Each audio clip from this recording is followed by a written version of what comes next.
I pledge allegiance to the flag of the United States of America and to the republic for which it stands, one nation, under God, indivisible, with liberty and justice for all. Honor the Texas flag. I pledge allegiance to thee, Texas, one state, under God, one and indivisible.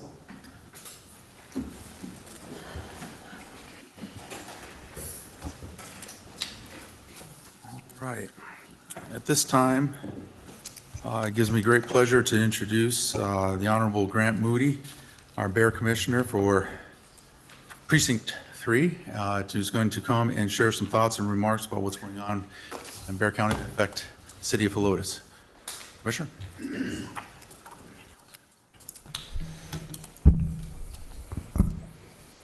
We good? Mm-hmm. Oh, there we go.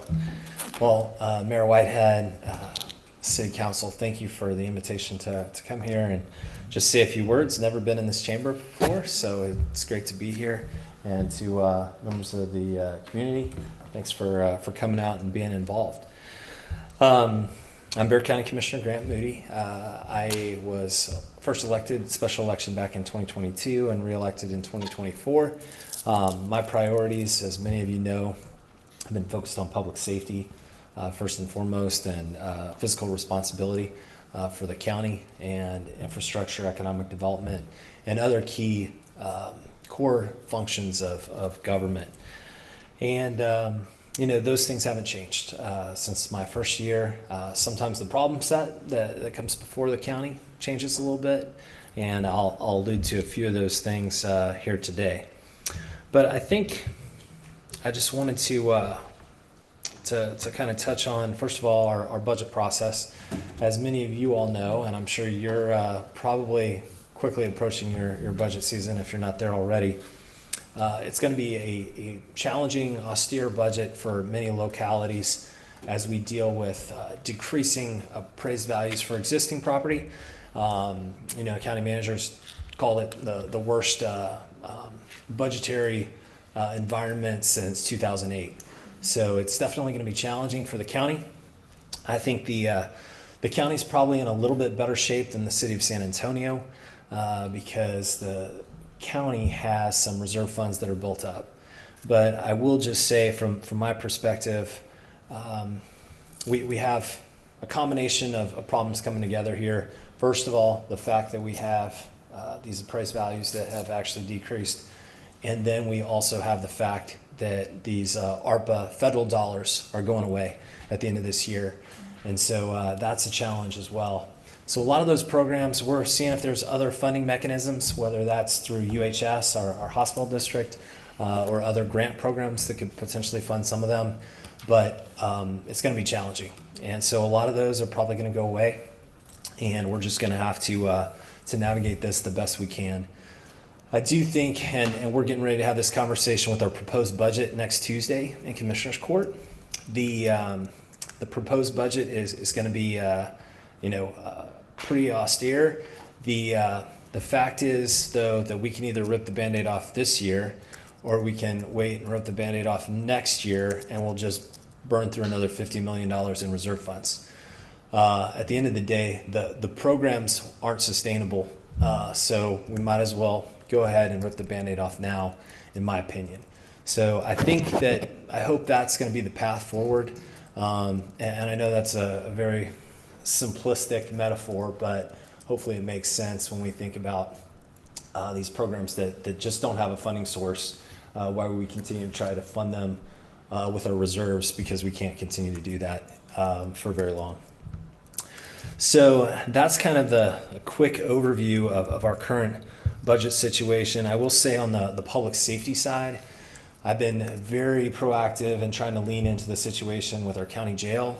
As I'm sure many of you know, there's been many challenges there that we're dealing with, lack of capacity, lack of mental health beds, issues with deaths, and proper medical care at the right time. Finally, we started having some of these discussions back in April. I continue to push the issue forward. We recently, at our last Commissioners Court meeting, actually passed an improvement in the medical intake process. So they're going to move some of that screening up to the very front of the line when somebody shows up to the joint intake center there at the jail. So I think that that's a great first step, but there's a lot of other things we need to deal with in our county jail. And really, for those who aren't as familiar with county government, the criminal justice system, the courts, sheriff's office, jail, constables, all of that, the district attorney's office constitutes more than half of our budget, right? So it's very much focused on that, and we need to give it the time and deference that it deserves. So I'm going to continue to do that and continue to advocate for us having a strategy and a plan. A lot of my colleagues and county staff want me to go up to Austin and advocate. I'm happy to do that as the lone Republican on Commissioner's Court. However, I need to have a plan. And it has to be politically palatable, and it has to be reasonable and make sense. And we just haven't got to that alignment yet. So hopefully we can do that quickly, because time's running out on the next legislative session. But we're going to try to get a clear plan so we can go up there and advocate and see if we can bring some dollars back here to try to address some of these issues going forward. Let me just see what I've missed so far.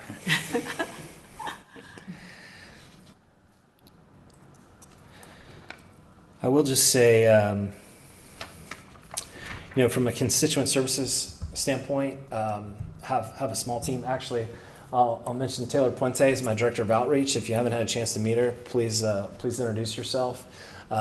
Jenny Enderlin is my director of constituent services. She's always available to try to help out. And Taylor's a partner in crime when it comes to that sometimes. And so if there's ever any issues that your constituents have, feel free to reach out to our office, and we'll do our very best to try to expeditiously address your problem and your concerns. I did want to mention that our Precinct 3 Budget Town Hall will be a week from this Tuesday at Walker Ranch Senior Center. So I know that's kind of on the other side of town. But if you would like to go, doors are going to open at 6 o'clock, and the presentation will begin at 6:30. We'll have county staff there to present the budget overview that they're going to present in Commissioner's Court on Tuesday.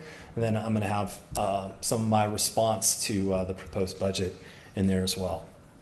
There'll be a chance for Q&A for the community at that time.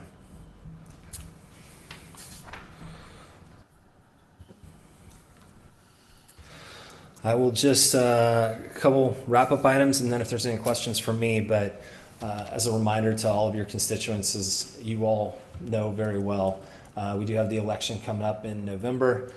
Want to encourage everyone to be involved. I believe early voting starts October 19th through October 30th. Election day is going to be on November 3rd. Actually had a meeting this afternoon with our elections administrator. We're still, she's actually coming to court on Tuesday as well. With her proposed plan for election day sites.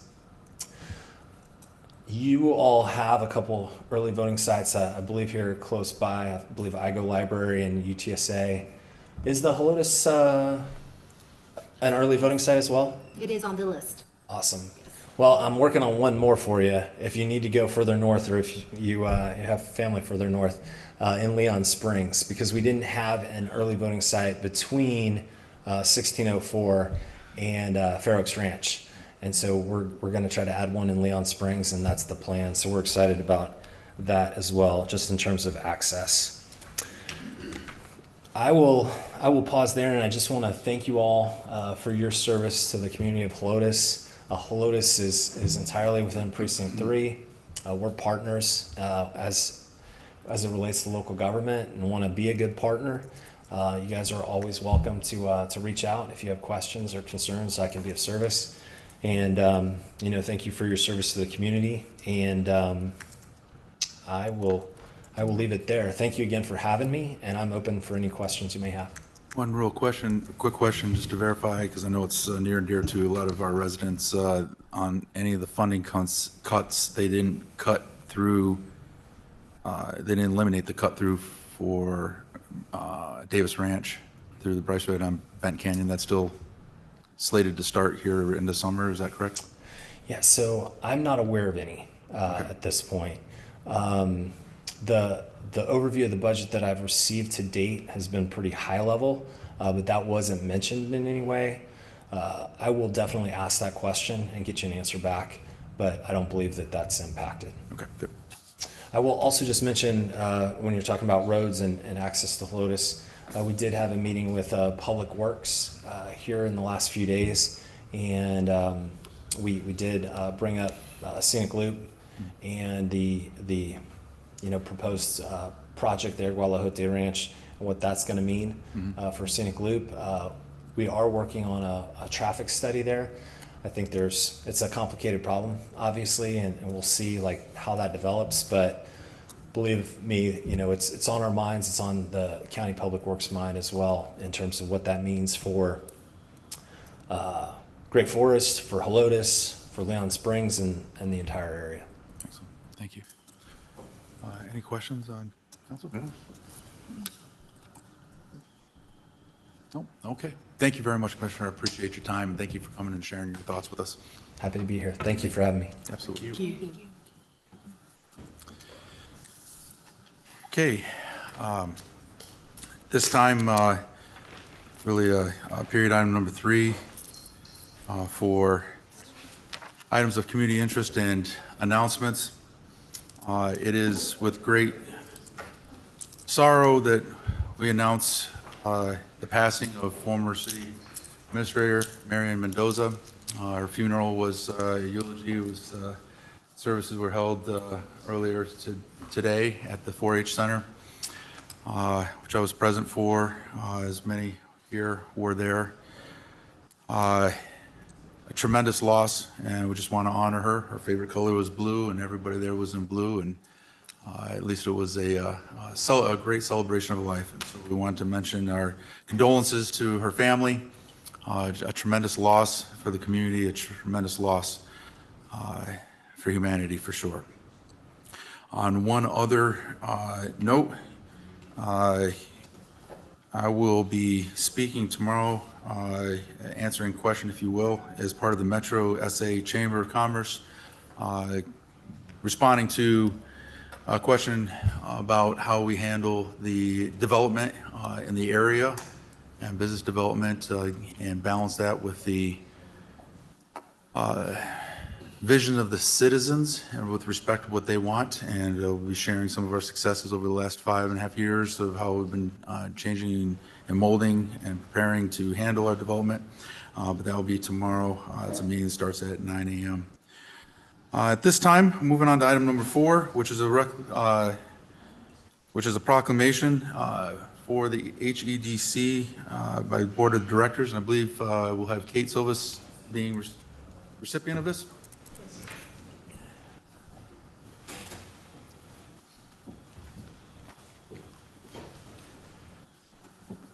As many of you know, our EDC is certainly supported by City Council. We have embraced artwork and trying to acknowledge the beauty of our area as well as the artists of the area. And we have engaged in several projects, and there have been several additional. It's inspired other projects to happen, including the mural in Old Town Beach Place as well. And so we are making a proclamation to recognize the American Artist Appreciation Month is August 2026. Presenting this to the EDC, and whereas August is recognized as the American Artist Appreciation Month, providing an opportunity to celebrate the talent of artists who work, strengthens our communities, and enriches our shared experiences. And whereas the Helotes Economic Development Corporation has undertaken community art installations, enhancing the unique character of Old Town Helotes, and whereas the Helotes Economic Development Corporation proudly recognizes sculptor Esther Benedict, whose water sculpture entitled Western Dance celebrates the heritage, traditions, and enduring spirit of the Helotes communities. And whereas the Helotes Economic Development Corporation also recognizes sculptor Michael O'Brien, whose 4 sculptural installations of clouds, rain, river, and karst depicts the natural water cycle and unique relationship between water and the Texas Hill Country landscape. And whereas these community art installations have become lasting cultural assets that enrich and encourage exploration of Old Town Helotes and inspire residents and visitors through the power of artistic expression. Now therefore, I, Rich Whitehead, Mayor of the City of Helotes, together with members of City Council and the HEDC Board of Directors, do hereby proclaim August 2026 as American Artist Appreciation Month and express our sincere appreciation to Esther Benedict and Michael O'Brien for their exceptional artistic contributions to the city. All residents and visitors are encouraged to experience these remarkable works of art, support arts in our community, and celebrate the many ways that art enriches the culture of the world.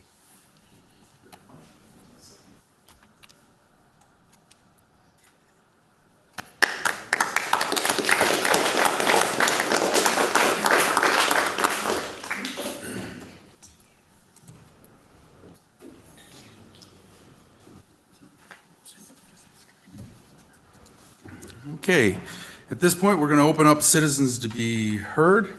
When your name is called, please come up, state your name and address for the record, and you have 3 minutes to share what's on your mind. First up is former council member Cynthia Massey.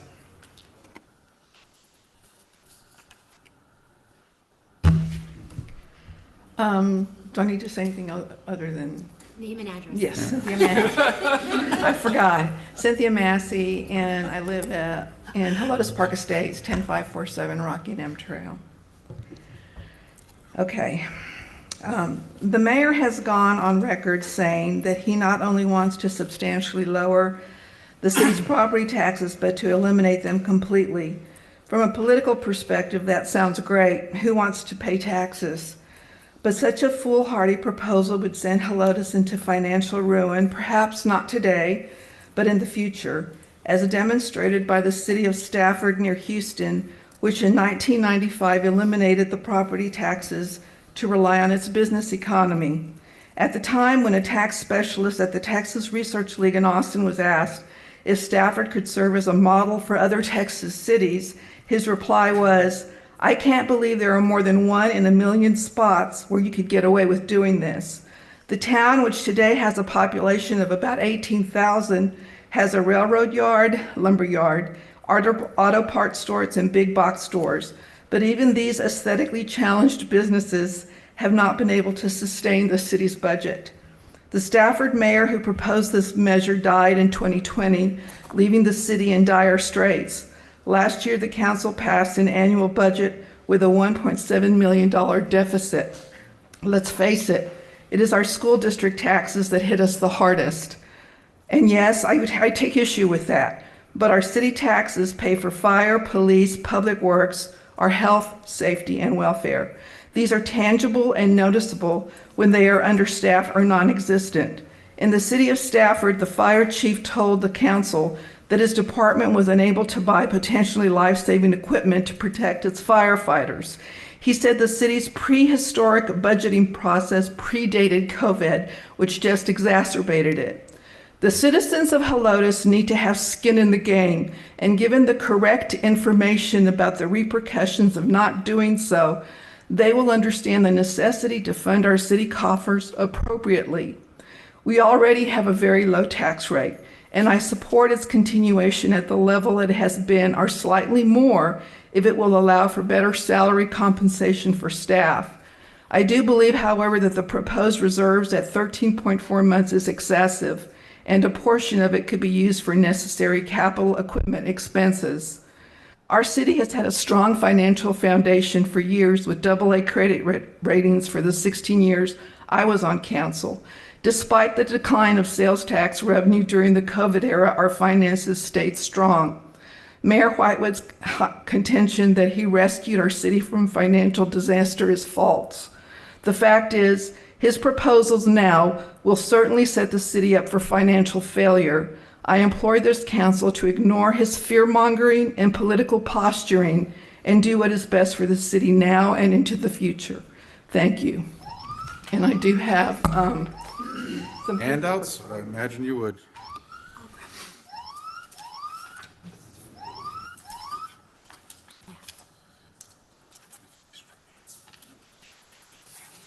Thank you.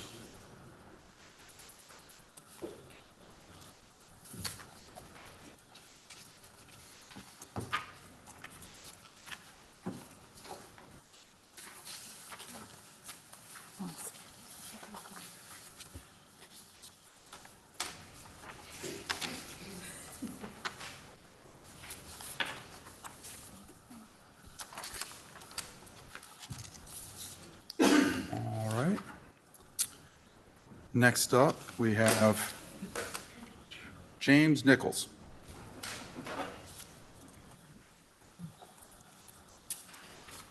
Mayor, Council, James Nichols, 10626 Rainbow View. And I lead a young men's quorum at the Church of Jesus Christ of Latter-day Saints. They're here today to learn a little bit about our municipal process. We can only stay for about an hour. And so I'm going to use my time to leave you with some wise words from Dr. Seuss, and hope you'll think about this when you're considering some of our new proposals for tree ordinances or considerations on those things. You going to time me, or do I get to do whatever I want? She's got the timer. Well, I'll go ahead and start. I started it. Way back in the days when the grass was still green and the pond was still wet and the clouds were still clean and the song of the Swami Swan rang out in space, one morning I came to this glorious place and I first saw the trees, the truffula trees, the bright colored tufts of the truffula trees, mile after mile in the fresh morning breeze. And under the trees I saw brown barbaloots frisking about in their barbaloot suits as they played in the shade and ate truffula fruits. And from the rippleless pond came the comfortable sound of the humming fish humming while splashing around. But those trees, those truffula trees, all my life I'd been searching for trees such as these. The touch of their tufts was much softer than silk, and they had the sweet smell of fresh butterfly milk. I felt a great leaping and a joy in my heart. I knew what I'd do. I unloaded my cart. In no time at all, I'd built a small shop. Then I chopped down a truffula tree with one chop. And with great skillful skill and great speedy speed, I took the soft tuft and I knitted a thneed. The instant I'd finished, I heard a gazump. I looked, I saw something pop out of the stump of the tree I'd chopped down. It was sort of a man. Describe him? That's hard. I don't know if I can. He was shortish and oldish and brownish and mossy, and he spoke with a voice that was sharpish and bossy. "Mister," he said with a sawdusty sneeze, "I'm the Lorax. I speak for the trees. I speak for the trees have no tongues, and I'm asking you, sir, at the top of my lungs." He was very upset, and he shouted and puffed. "What's that thing you've made out of my truffula tufts?" "Look, Lorax," I said, "there's no cause for alarm. I chopped just one tree. I'm doing no harm. I'm being quite useful. This thing is a thneed. A thneed's a fine something that all people need. It's a shirt, it's a sock, it's a glove, it's a hat. But it has other uses, yes, far beyond that. You can use it for carpets, for pillows, for sheets, or curtains, or covers for bicycle seats." The Lorax said, "Sir, you're crazy with greed. There's no one on earth who would buy that fool thneed." But the very next minute, I proved he was wrong, for just at that minute, a chap came along and he thought that the thneed I had knitted was great. He happily bought it for $3.98. I laughed at the Lorax. "You poor stupid guy. You never know just what some people will buy." The words of the Lorax seem perfectly clear. Unless someone like you cares a whole awful lot, nothing's going to get better. It's not. Let's save our most important trees and do something in this town to keep it as great as it is. Thank you, James.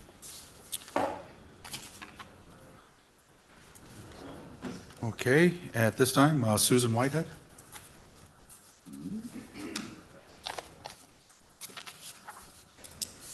My name's Susan Whitehead. I live at 10606 Ashwell in Iron Horse Canyon. Good evening, Mayor and council members. I find myself in kind of an awkward position tonight because number one, I'm more of a back row Joe, as you all have seen. And number two, I believe it's borderline inappropriate for the spouse of an elected official to speak at citizens to be heard, to re-emphasize a point that their spouse may be making. However, as a citizen and looking at item number 9, I feel compelled to speak and express caution to you before you consider approving this item. To remove the nominating power of the mayor for the board members and the executive director of the Economic Development Corporation is to create an autonomy of a publicly tax-funded organization receiving millions of dollars per year to be run by board members that are not answerable to the people. And if one of them is removed, they nepotistically control the nominations of any replacement. The fact that that's legal doesn't mean it's a good idea. I've been present at almost every city council meeting for the last five and a half years, and have listened intently, and I've learned a lot from all of you. Some of you were not here to witness, but we changed this bylaw before. I think it was about 5 years ago. And it was a colossal failure. It didn't work. We should learn from our mistakes. We should learn from our history. If we don't learn from our history, we're doomed to repeat it. Changing bylaws and removing powers should be reserved for when a situation is so broken that it mandates immediate, drastic change. Before removing the mayor's power to nominate, one has to look at his previous nominations and determine that they were a failure. The mayor nominated 6 of the current 7 board members, as well as the executive director. And my understanding is that the board's pretty happy with their current membership, and we have an excellent new director. That is not a reason to remove the mayor's ability to nominate, but rather a reason to appreciate that the mayor's wisdom of spending all his time here and knowing all of these people, he has the wisdom in selecting the right people for the board. If you feel that the mayor has done a bad job, then clearly those 6 members, maybe we should re-examine that. Maybe they should resign or be removed because the mayor's made bad choices. If you, otherwise, as we say in Texas, if it ain't broke, don't fix it, right? This bylaw change embodies a lack of willingness for the EDC to have any accountability to the people or its elected officials. I highly recommend that you leave the bylaws as they are and instead focus on increasing the productivity of the EDC to benefit the people of Helotes, not to insulate the EDC from accountability. Thank you for your time. Thank you. Okay, this time we're moving on to item number 6, which is the consent agenda. Need a motion and a second to approve consent agenda item number 6 as written. Mr. Mayor, I have a typographical correction. Does that need to be pulled in order to make it? Can you show us where it's at? Item 9, the regular July meeting, item 9. I'm identified as the chair, which I appreciated, but nonetheless happy not to be considered chair. Okay, I know why that probably snuck in. into the, in the minutes, It's on page was number listed. 3 of 6. okay, so that is perfect to bring that up. We, with the accepted, and how should it read? Council member would be the right call. I see it, You see it? Okay. yes. Are there any other thoughts or corrections? I didn't even catch that. See what I think. All right, good catch. All in favor of approving, Somebody, was there a motion and a second? Motion. Second. Who was the first? Cato. Rita? Thank you. correct. Yeah, you looked for the correction before we had the motion. So we have a motion and a second. All in favor of approving consent agenda item number 6 as written with the inclusion of the aforementioned correction of title, say aye. Aye. Aye. All opposed? Motion carries. At this time, we're looking for a motion and a second to discuss and take action on item number 7 as written.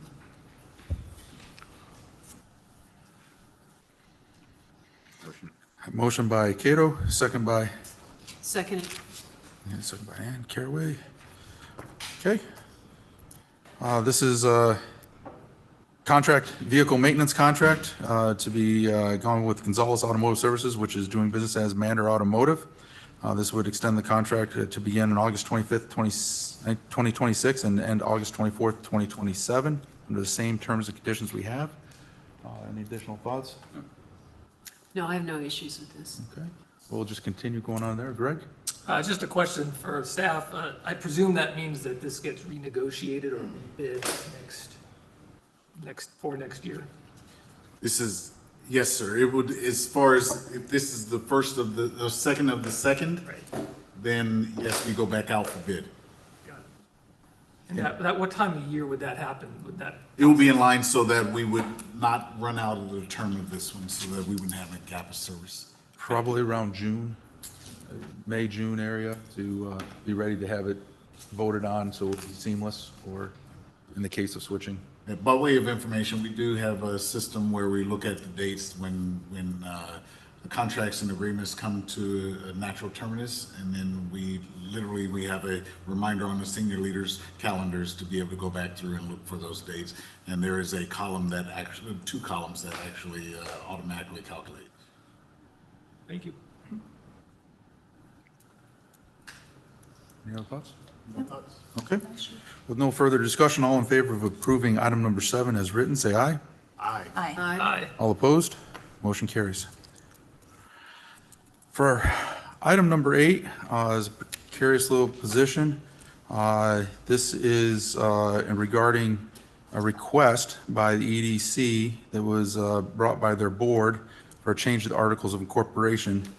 Subsequently, council, when I say council, legal counsel have reviewed it, and one of the main requests is in violation of the Secretary of State rules and regulations on who can be listed as a registered agent. In speaking with Kate, the executive director, because this was a request by the board, and we would have to put either the name of an individual or a corporation name, it cannot be listed as a title. So therefore, need to pull this item and send it back to their board for their review. And given this new information, they may choose to leave it the same or put it in a legal corporation. And so we're just going to pull the item for send back to EDC to correct the violation. It does appear to be somewhat non-consequential, so there will be no discussion action at this time, but send back to EDC. This time, looking for a motion and a second to discuss and take action on item number 9 as written. Move that we take action and discussion on item number 9 as written. Okay. Motion by McGowan. Do we have a second? I'm sorry. Is that the only, on number 8? I'm sorry, we're done with number 8 because they're pulling it? Even though we're not going to talk about the rest of the changes tonight? Is that what you're saying? We're pulling number 8 because their request includes a violation of the state secretary. So as this was brought, was to approve this or to not approve it. Okay, so the So whole we're thing sending- is going to be. so we're sending it okay. back to them And that's for- exactly what I yeah. was going to say. You do have to have a person's name, but Right. you could change it every time there's a different director. Okay. Right. So it's, there's not a blame game here, there's not it's just an oversight, unintentional oversight, or misunderstanding of what could be in that position. So we'll just The whole thing. have it reviewed for what their board may decide, given new information. Yes, that's correct. May I just say one word? or Hold on, you do, we're not hold in on. an item yet, so if Yes, you sir. may hold on. So Yes, that's, sir. we're in 9, looking for a second to, or were you seconding the Yeah, I'll second the discussion? motion. Okay. And action on item number 9. Okay, so maker of the motion, Councilmember McGowan. Okay. Hello, Kate. Thank you. Hello? Hello? So when the board reviewed proposed changes to the revision, or proposed changes to the bylaws and the Articles of Incorporation, I believe there were 2 meetings. There was one meeting, open meeting where it was a discussion item, and then input was received, and the second meeting was to approve those amendments. As I recall. Right. Yes, that's correct. And the purpose of it was to be more in line with recognized governance best practices, as I recall. It does reflect, it does reflect other economic development organizations' practices. Every community is different. Not every community is the same. I respect and recognize that, for example, Helotes is not Seguin. Helotes is not Selma.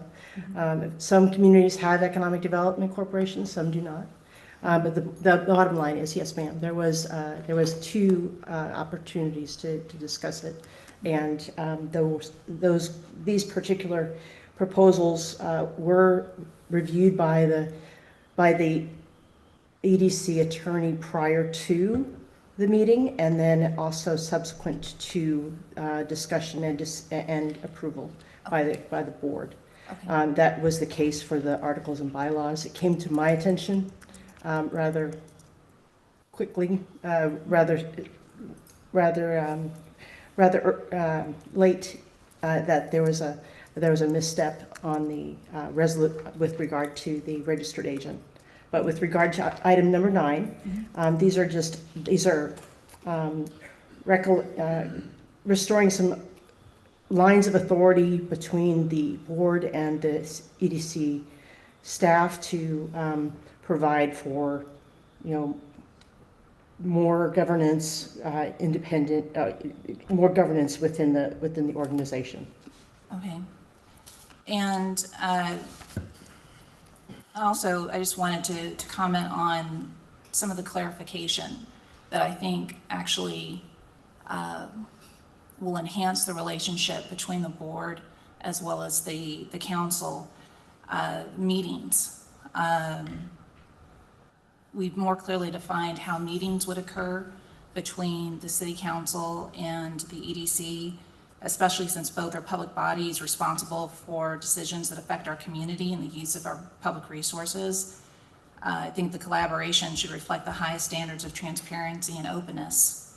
So in section 2.2, I just want to draw the council's attention to that. I think that when the council and the EDC board are discussing matters that affect economic development policy and priorities for Helotes, I believe the public benefits when those conversations occur among all members of the council and board and in a setting that is consistent with both the requirements and the spirit of the Texas Open Meetings Act, with an agenda that is posted for a meeting that's open to residents and where minutes are produced.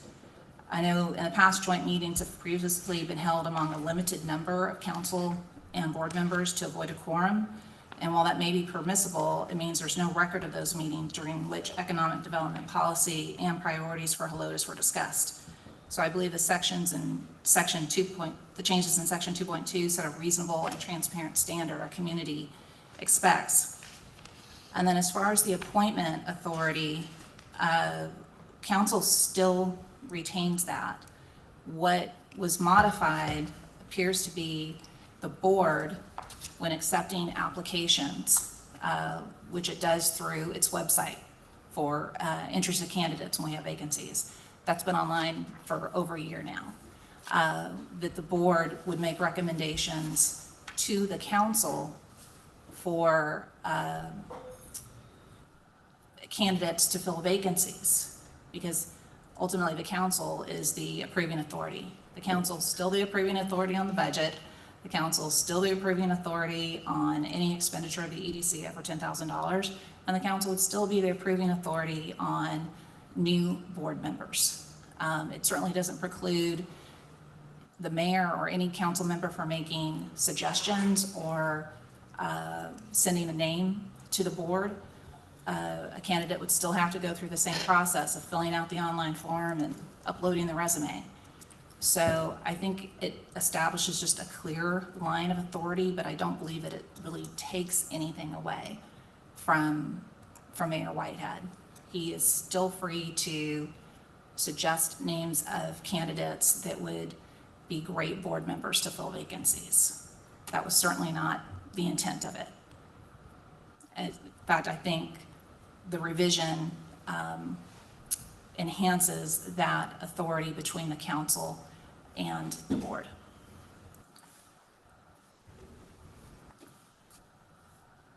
Okay. To the seconder. Okay, I'm just trying to go through the changes because, I'm not super familiar with this or anything. Should we go one by one? Yeah, I'm kind of looking at, the first one, I guess, is in Article 2.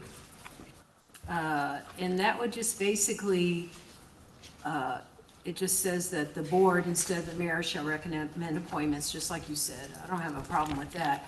The EDC is a separate corporation, and I feel like the city secretary being served or anybody outside the corporation being served or being responsible for some of this is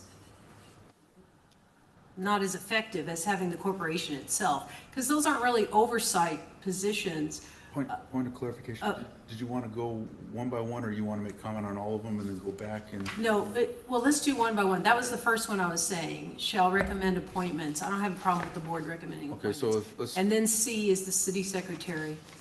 I don't have any problem with she's, or he, whoever the city secretary will be, has a lot on their plate already.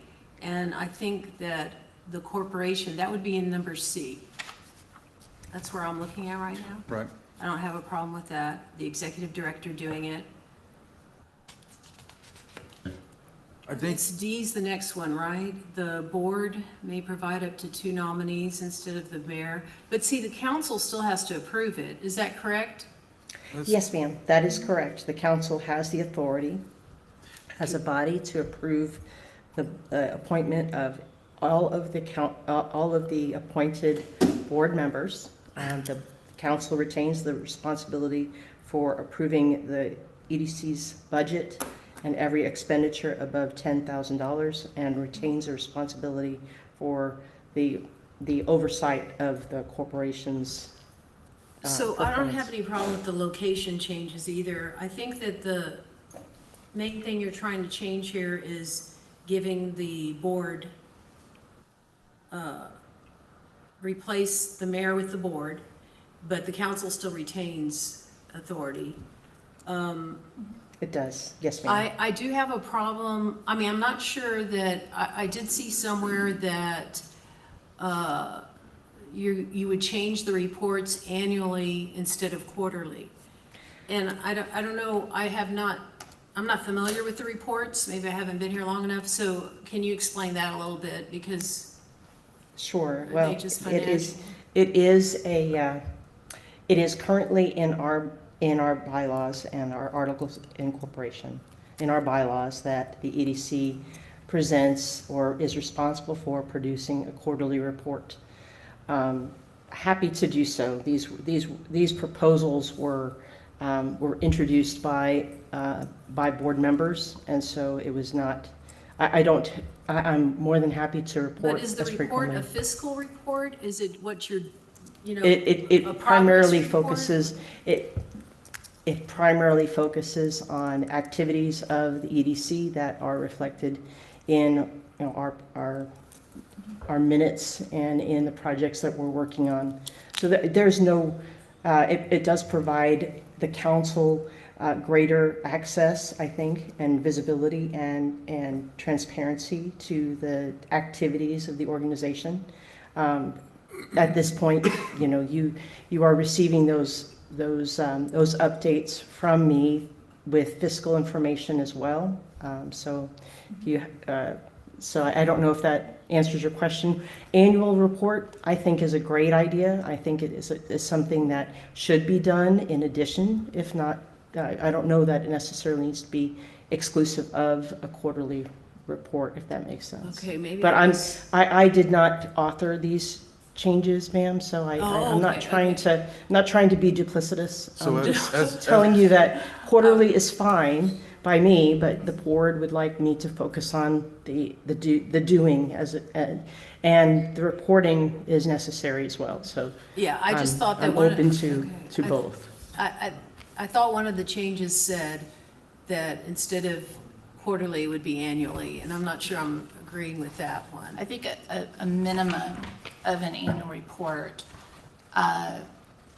with perhaps more frequent in-person reporting from the board to the council.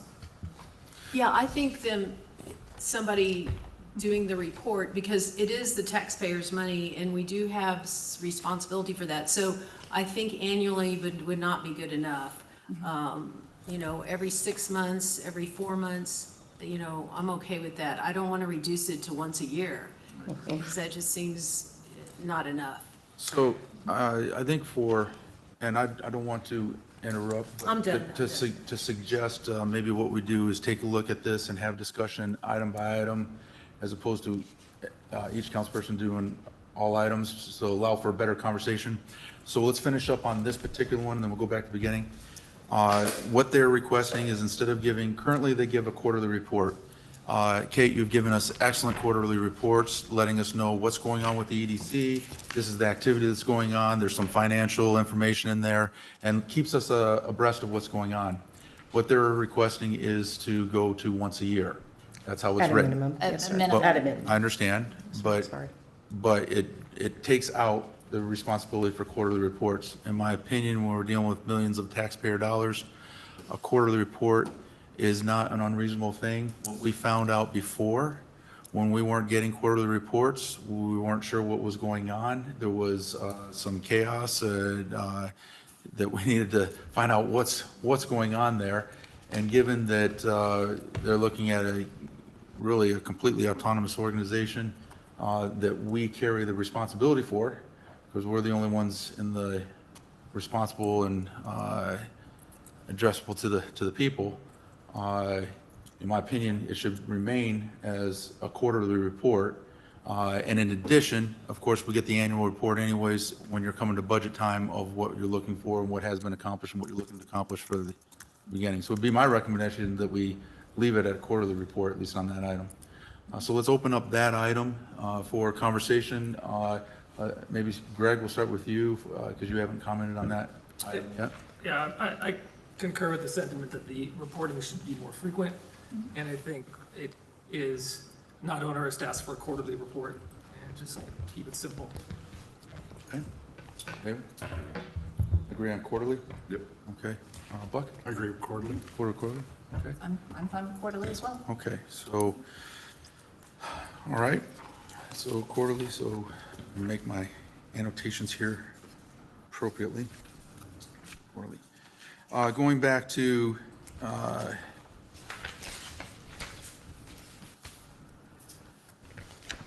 the first issue, which is really in 2.1B, the board instead of the mayor, which also carries through similarly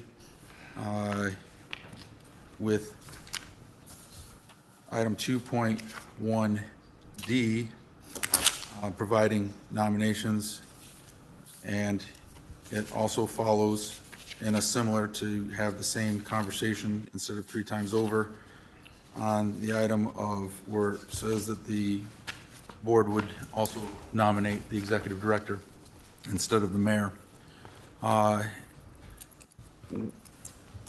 We tried this before. It's not illegal. There are many cities that do it. That way the cities do it a bunch of different ways. But in fact, what my recommendation to council for their consideration is severalfold. We should not be looking at changing our form of government based upon what may or may not be perceived as beneficial for particular individuals that are either in office here or holding position on a board. We should be looking at setting up our role of government to include EDC for what is best for the citizens and what is the best model. Just because it's legal does not mean it's the right thing to do. For example, it's not illegal that the mayor of New York City is pushing for changing to a communist system. Doesn't mean it's a good idea, but people will make that decision. What effectually happens here when we move away from mayor nomination is it eliminates and makes it a perhaps the word that we heard in citizens, we heard nepotistic control of the board abounds in this type of situation. Meaning, if the board of the EDC decides to, if this passes, and they decide to move in a direction opposite of the will of the city, certainly city council can go in and remove a director. We have that power to remove the director. However, when they nominate, think about it this, if you had Mr. and Mrs. Smith and 5 of their children as the board members, and you take out little Sally, and only they nominate, they can renominate somebody that was exactly like Sally or Sally's cousin and keep it in the family. There's no way to be able to change that. But the mayor can do that too. No.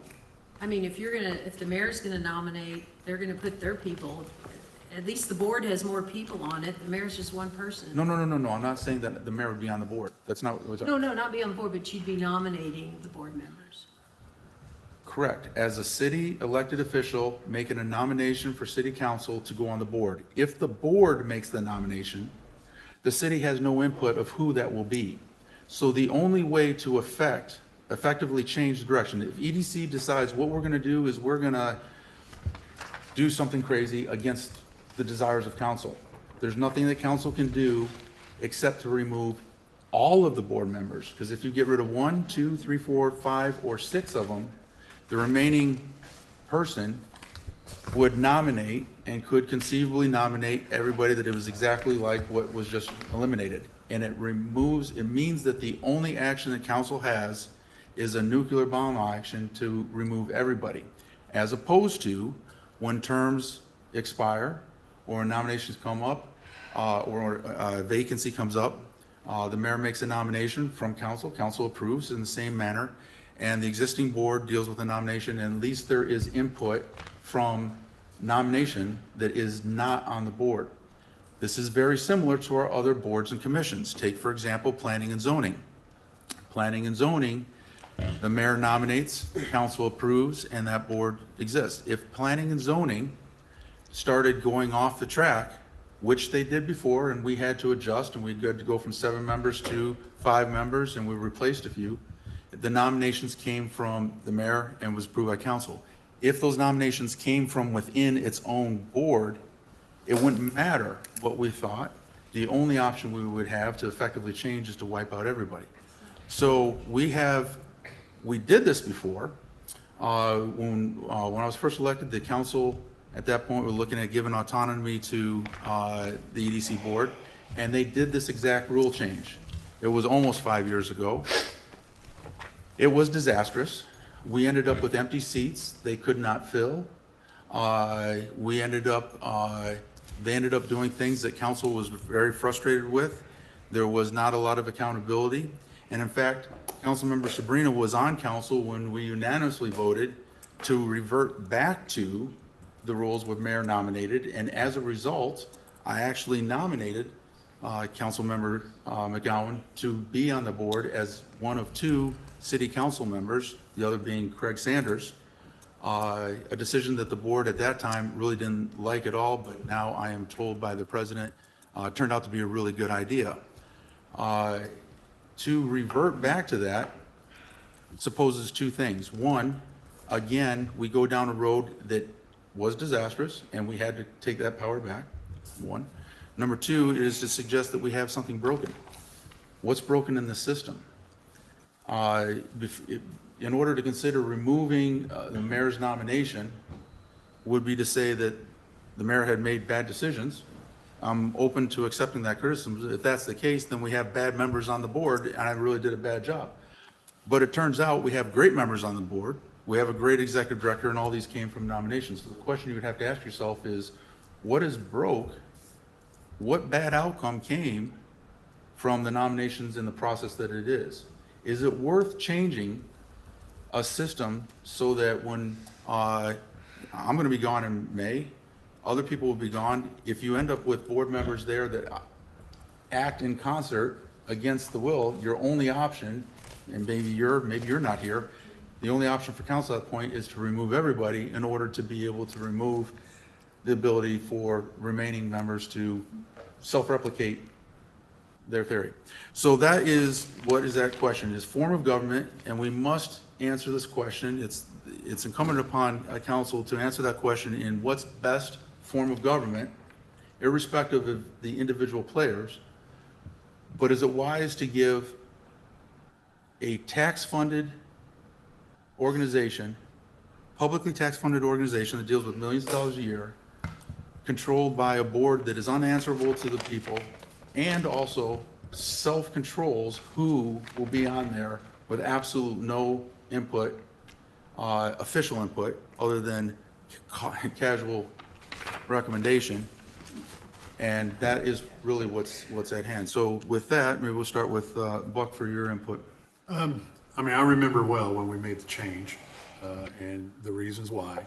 It's all public record.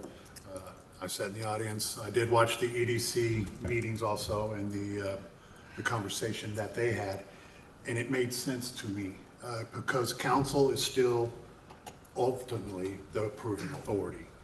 Any citizen, any person, council, mayor, EDC board member can nominate, but ultimately those nominations come to council, and it's council, the ones who were put here by the citizens, we're the ones making that decision. So I have no problem with the change that the board of directors with the EDC take a little bit more control over their organization. If they are doing things that are not in favor of the citizens, then council still has that authority to step in and to make changes. And that's kind of what happened 3 years ago, when McGowan and Sanders and Sones were put onto the board. But of course, it is a total different situation. Almost nobody's the same on it. I think one is the same person. Two? Oh, that's right. That's true. I always forget about it. Only two are the same. So we're dealing with a total different organization, total different theory. They have bylaws. Well, redoing the bylaws, they have a plan more than they did before. So I support the change. I think that we've got a really great board. And I don't think of them as any less dedicated to doing what is best for the community, what is best for the residents, what is best for the business owners. I don't think you have to be elected to care and do a good job. There is probably a stronger screening process for board candidates. I refer to what was created by the board last year. There's a completely different application to serve on the board of the EDC than planning and zoning or any of our other commissions. And I think we have a board of really great, dedicated, knowledgeable, strategic thinking members who can look at an application and look at someone's resume and determine if they would be a good fit and add value to the board. And being committed to following the strategic plan that this board developed, which is the first strategic plan the organization has had. And again, you still have the oversight of the council to approve those nominations. I don't see the problem. And in reviewing other EDC bylaws, I couldn't find one that was different from what we're proposing. We have a different board, we have different economic development leadership. I don't see us getting into a situation similar to what we were in the past. But if that were to happen, again, as the mayor said, the council can always remove board members if you don't think they're doing their job well. Okay, thank you. To be certain, it is different people, slightly. I've been nominating people and they've been added throughout all 5 years. The question shouldn't be, well, we got different people now so we can move back, and then we get different people on there and now we have to move back. It should be, in my suggestion, a set common way, like for example, Congress. We don't change the rules of Congress and the But when makeup we of did Congress. that, oh, sorry. Yeah, just because its makeup is Can I different. interject? Sure. Can we move the conversation? Can we move it down? I just wanted to clarify a point that was made. Go ahead, Dave. What's stopping us from modifying it to say one nominee by the mayor and one nominee by the EDC board? Nothing stops you from being able to say that. You guys are able to change the bylaws at any time, and you can make it say whatever it wants, because that is one thing that council has authorities to be able to change and write the bylaws and the articles of incorporation to however you want it. I mean, to me, that might be an option. I don't want to go back to where we had before and have to go down the nuclear route. I don't see why the council and our mayor shouldn't have some input, but certainly not all of it. As a viable option for consideration. I'll let Greg. Okay, sure, Greg? Okay, thank you. I'm the liaison to the board, so I've gotten to observe its work, and I think it's really making important strides. It's really doing a good job of prioritizing existing businesses, ensuring that they thrive and giving them opportunities and recruiting, focusing obviously on recruiting new businesses to enhance the community.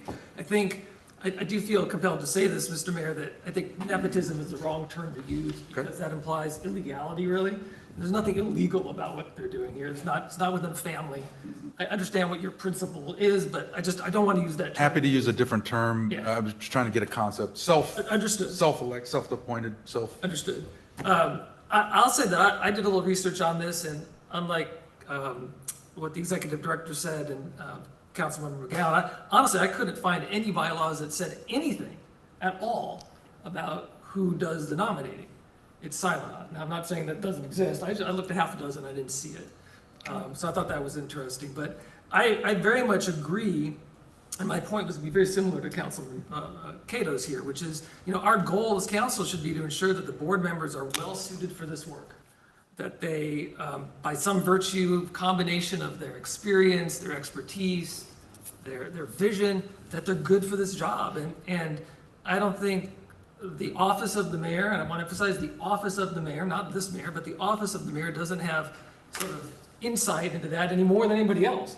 And so I very much think that it would be beneficial for the city to have the process be as open as possible, to invite and welcome nominations from the office of the mayor, whoever that is, as well as the board. I don't know why we would want to limit it. I think there's something to be said for that.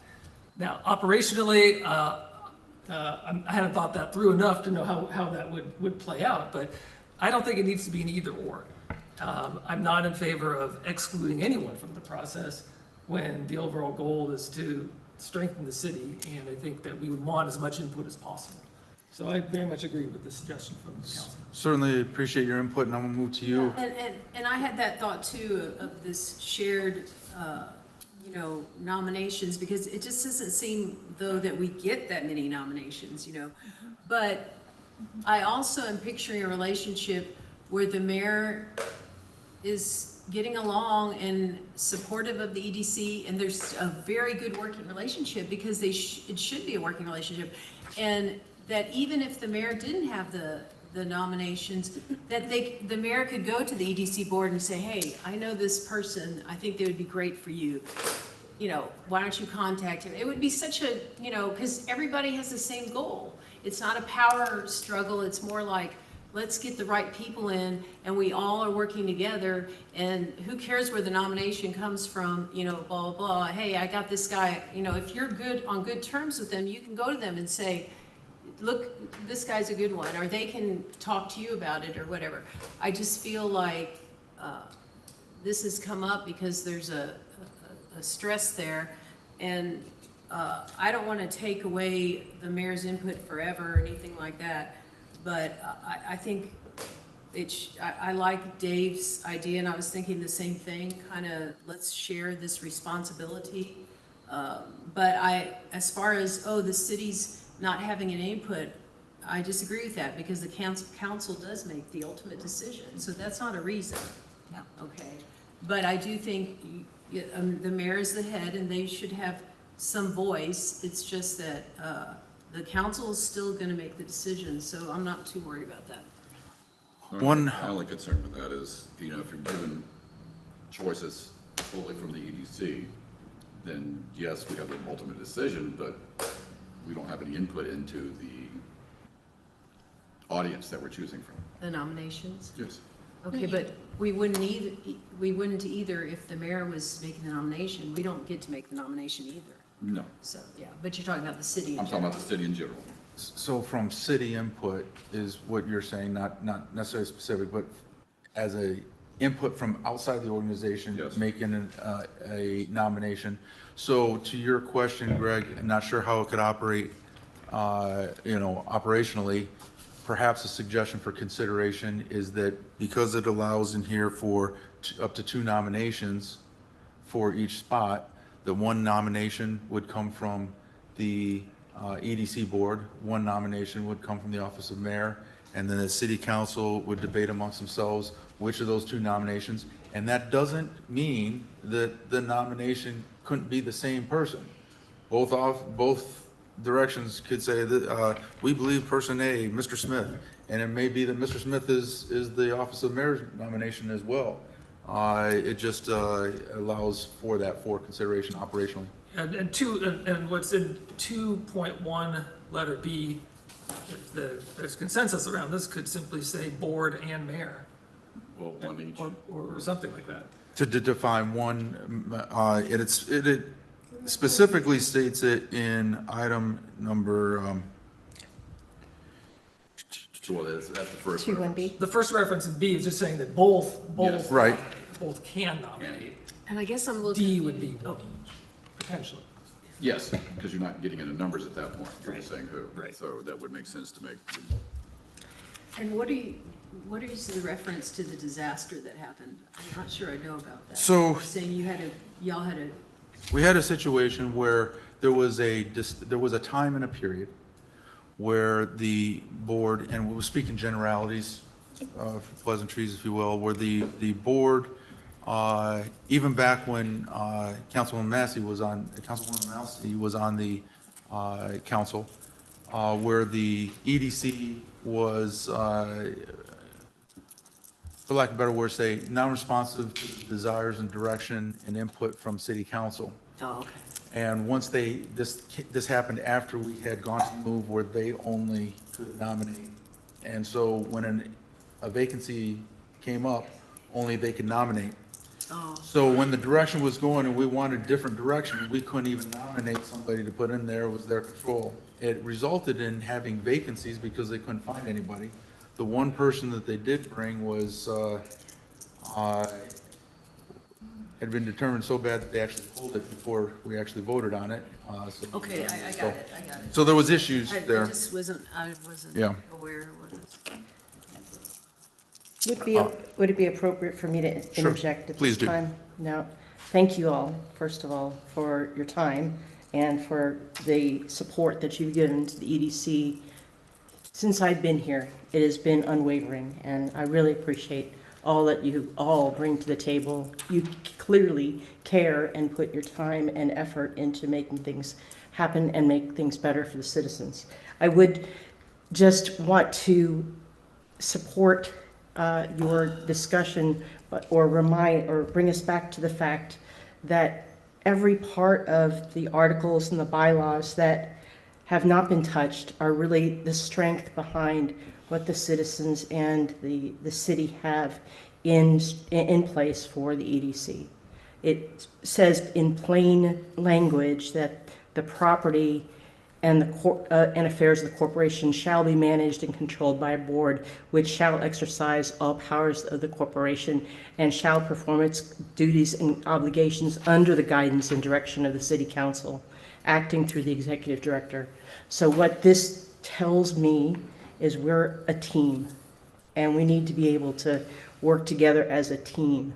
I don't know how that matriculates into words. I would just add that if we could just put ourselves in the place where we really need to move forward and focus on how can we push the agenda of the purpose of the corporation, which is incorporated for the purposes, to be accomplished and accomplish economic development for the city of Helotes. That's our charge, that's our duty, that's our responsibility. And there are many governing documents that govern our abilities and govern our effectiveness and govern you as well. And so I just want to remind us all that while there are word choices back and forth, please be mindful. The structure of what you've already created provides the matrix for and the strength and the ability for you to make changes as you see and deem are necessary. I hope that's helpful. All right, so this topic really covers, if you look at the actual agenda request, it covers the first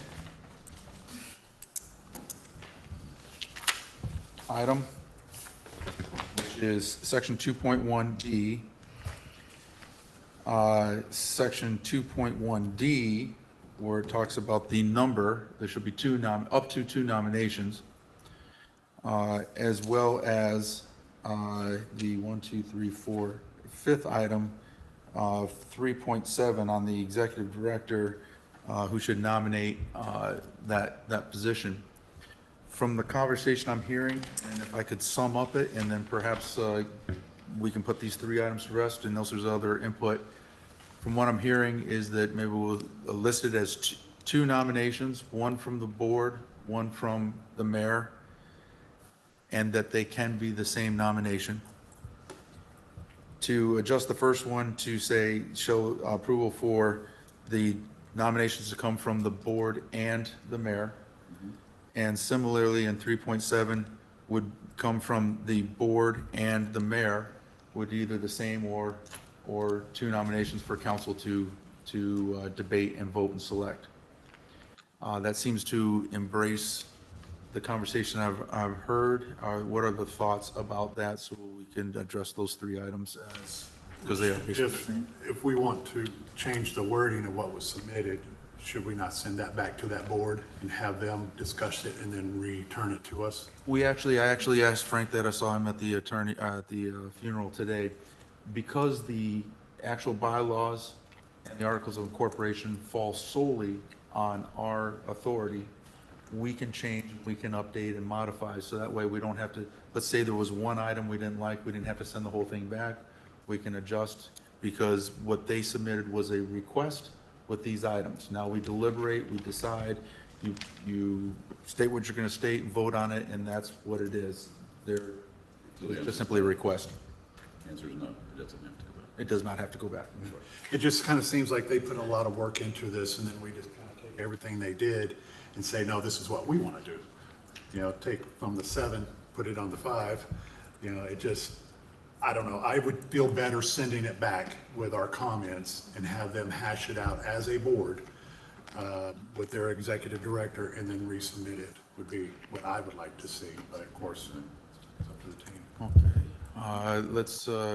You hadn't spoken a while. Go ahead. I don't see any problem, personally. I think it's pretty clear the adjustments that need to be made. Well, I think what he's suggesting is the exact language. Language is very important, and if we make a general agreement of what changes should be made, we still need to make sure all the language, you know what I'm saying, like, runs right and is legally correct. I agree with you, but we do it all the time in council with documents that come in that aren't quite where we want them to be. Okay, well, But if you feel it's.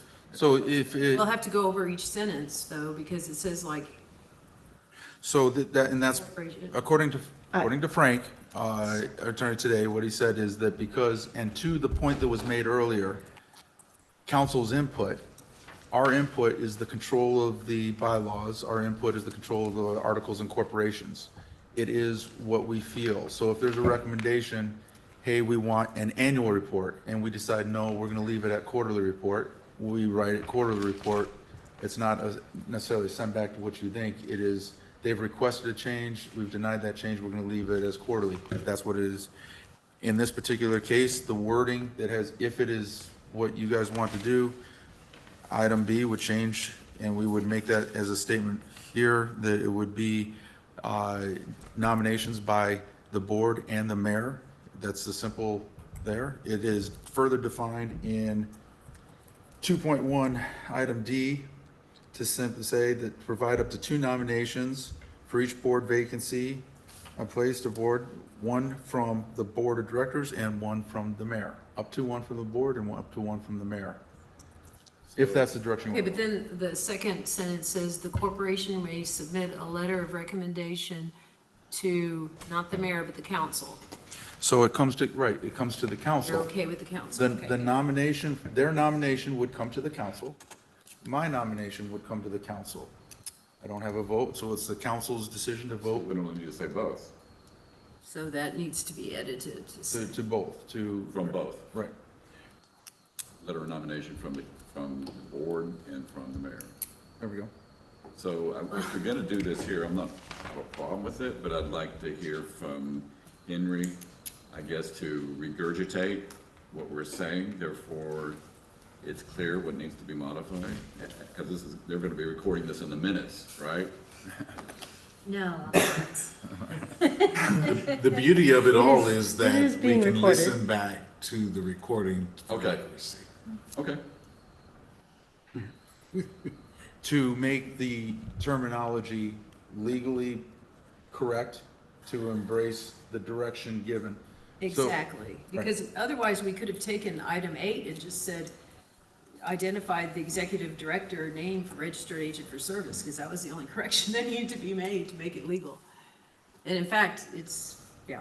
Well- So I would like to send it back and have them redo it and look at it again. Well, For item 9, I'm talking about. look at it again or just No, what change we it? just said, give them the direction and then they come back with the changes. Yeah, I'd like for them to hear our feedback, our conversation, and take it as that governing body or that organization and have them either agree or say, no, this is what we want. Here you go, council. We gave it to you last time. Vote on it, yes or no. It seems like us kind of hijacking everything they did in this, 15 minutes, kind of just saying, this is what we want, even though they're the governing body.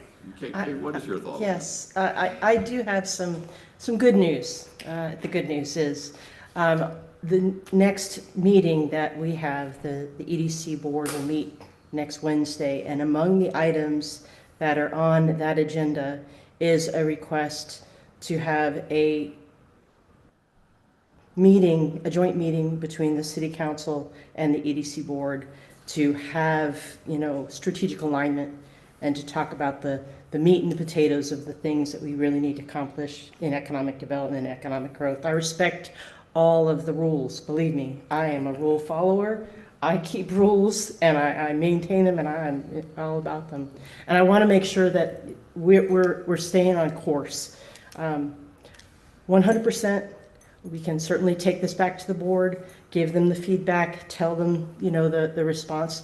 I am going to be asking the board to give me permission to ask for a special joint meeting between the council and the EDC board for everyone to be in that conversation, to talk about strategic alignment so that we're all on the same page. And I think that part of what you're experienced in the past, we can push through in order to really get the most important things accomplished.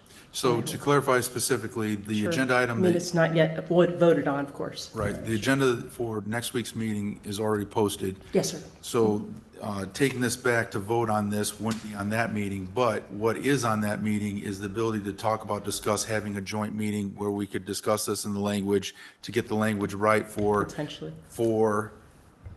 the following meeting for them to vote on, to send back to us. Potentially, yes. Yeah, okay. Yes, sir. That's certainly understandable if that's what you And if guys we're want to do. correcting changes, why I did mean, they vote on the changes the- we're correcting? The board has given me direction to bring this to you today. And so that's what I've been directed to do, is to bring this to you today. I stand before you trying to The get question, both, yeah. the question that Councilmember Cato asked is, if we're in control of the bylaws, why do we need to send it back for their opinion? Specifically from our attorney, and to answer the question that was brought up where council still has control of the bylaws, falls completely on ours, and their opinion is something that we can take in consideration, but ultimately the decision is yours, not to do what they specifically always what they request, but to do what you feel is best. So do we need to send it back? Absolutely not. To the point that has been brought up, is there anything wrong with sending it back to get their input and give them another opportunity? This is their agenda item, they certainly can. If it was our agenda item that we're bringing up, it would be because saw that there was a change that needed to be done from the city side. So either option is available, just wanted to answer the question. It sounds like send it back to them. We're requesting changes that we've listed, and we would be expecting those changes to occur, and then we would vote on it based upon the changes we've asked for. I think Buck really wants to see it in writing, Yeah, me too. That's, which is It's fair. There's all this Which is fair. redlining stuff, and it's not, if we're gonna give direction, we can't just ad hoc and That's do fine. it right now Yes, without looking at all, there's a lot here that needs to, and I think everybody else is in agreement then that the rest of the redlining is okay? Is that what you're saying? Well, Let's let's have to finish go up- through let's the finish whole up. We haven't resolution. made it, did we? Wait. Yeah, that's We've what made I'm it through trying a to say. couple, but we need to finish the other items. Did you have? So I would just say, drawing on my experience with P and Z chair, we would send things up to council when it came back with their revisions. First we'd get a little frustrated, but at the same time, we got to remember that council is the ultimate authority. But I think if this does go back to the group, the message I would want to convey is, yes, we want your voice in this process. That's how I hope it would be received, not that we're rejecting something, but the board needs to be heard in terms of who nominations are. Not that we're rejecting anything that they did, we're just modifying it, I guess I would say, but the board's voice needs to be there. Yep. So, Okay. The next item, which from what I heard in previous conversation, doesn't seem to be too much of question, but just be given a chance. Anybody have any thoughts or problems with the item on 2.2A, which is the meeting of the directors, where it states where the location of them will be, and the other, because we now have a new meeting place, as well as when the workshops will be held and who can call them. But the addition is to convened only with a quorum and to make it a public meeting. I don't care which way, the idea of being able to have an executive meeting originally was simply to be able to be a little bit more quick and adept, as opposed to having to wait for when we can get quorum, and sometimes it would take weeks or months to be able to put together a meeting. So that was the idea behind being able to have faster, quicker communications that both could then take back to their boards, and that was the original intent of it. You want to make them all public? Great, fantastic. It's additional meeting. That's not a problem from my point. So let's open up that for input. I think one of the things that they were, because they meet once a month, and so say like, this is, in October, this is gonna be a early voting site. If their meeting happened in the fall, early voting, they can't hold a meeting here, they're gonna have to wait till November. So it just kind of keeps kicking the can down the road with trying to take care of business when council chambers has other activities going in it. No, I absolutely support. We do have a fine meeting facility, and I don't know how many people we had the other day with the chamber over there and everything else. It was a big event, can hold a lot of folks, but definitely public. The public, no ifs, ands, or buts. The public, it's their finances they're dealing with. The public has to be there. Yeah, this was another governance issue with only being able to have our meetings in council chambers. And as you mentioned, when you only meet once a month, you can't really afford to miss a meeting. And then, yes, I've been in some of these smaller meetings, and there are discussions of economic development priorities and policies and expenditures. And I think in order to be as transparent as possible, those need to be open meetings. I have no problem with that. concur. Okay. Give an opportunity to speak if you had any thought, but we'll continue while he's gone here quickly to go on to the next item, which would be 3.7. Well, we covered that as with our recommendations going back to the board. So item 3.9, conflict of interest. So to give a brief history to those that were not elected when we had this issue.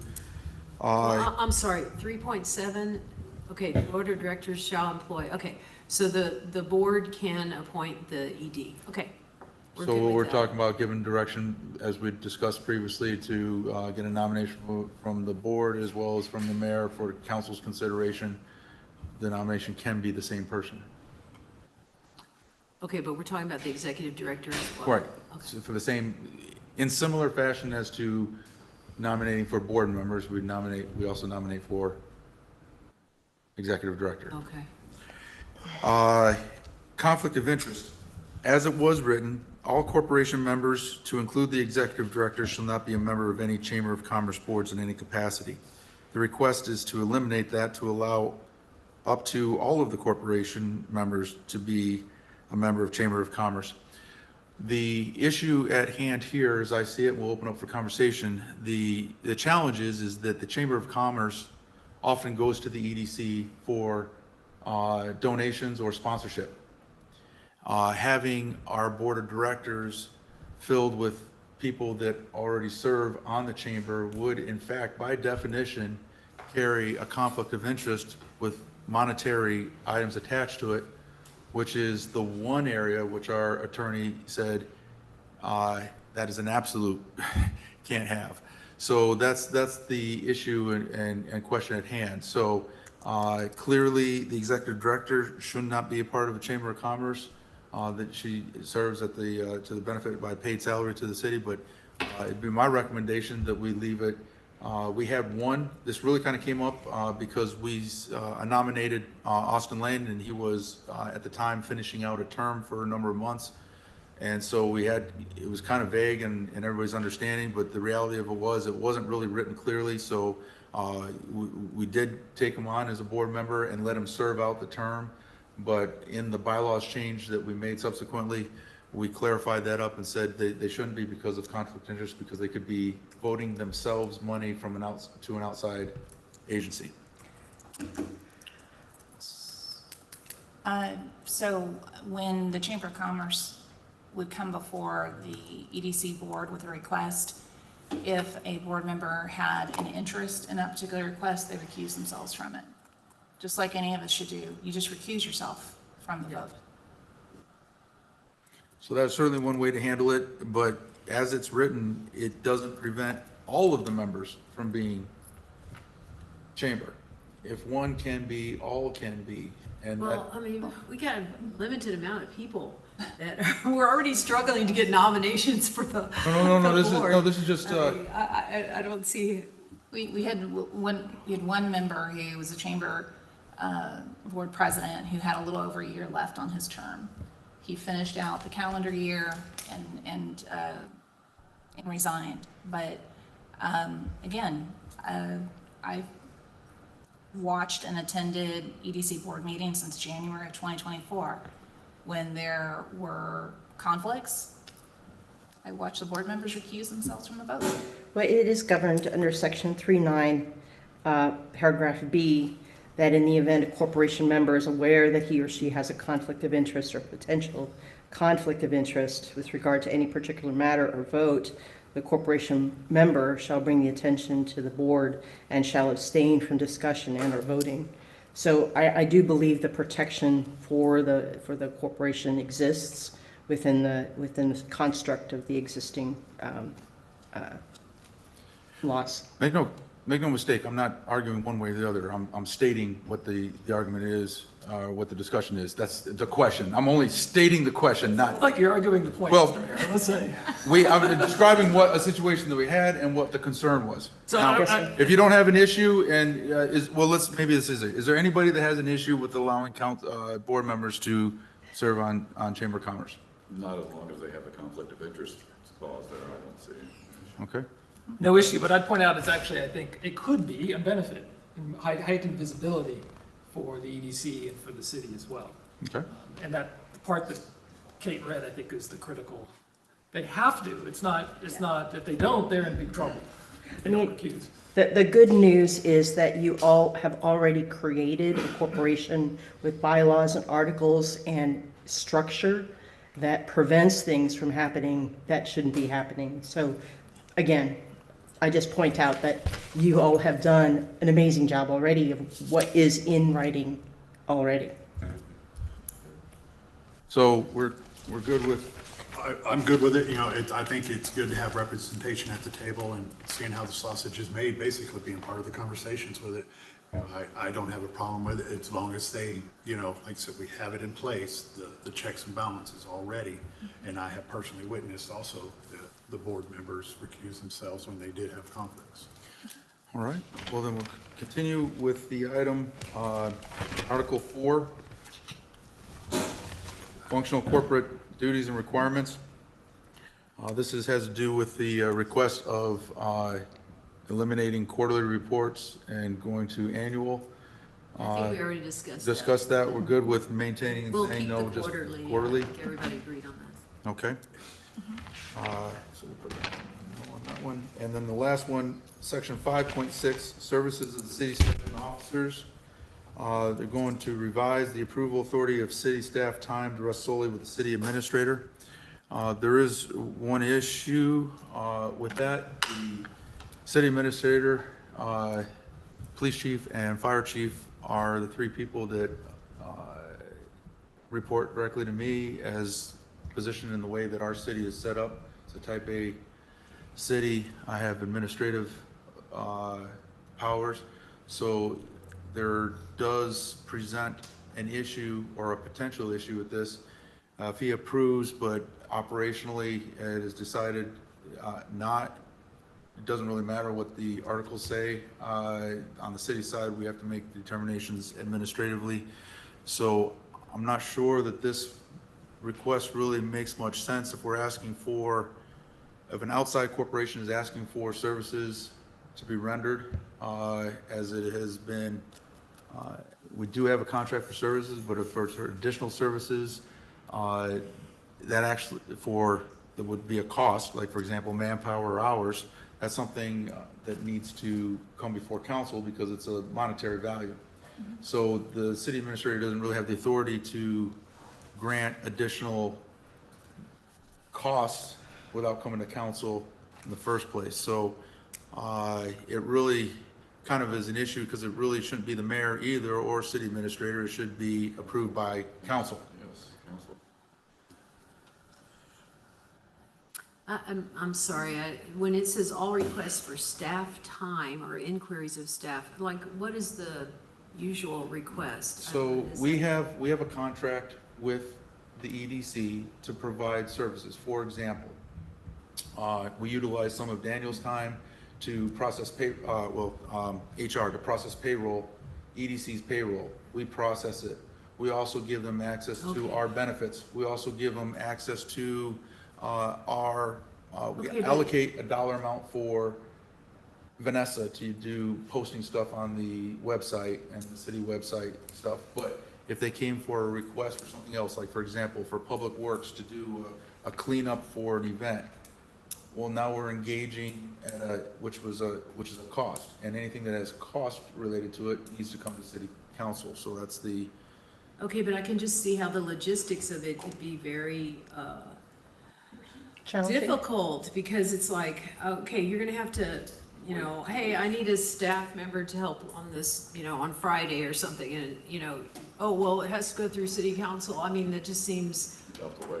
And if it's not over $10,000. Yeah, I mean, I think the city administrator is the one who really knows where his people or his or her people are and how much time he needs or she needs for the staff and what's available to the EDC at that time. So I'm just trying to, I just think that's impractical to think it's gonna come before the council every.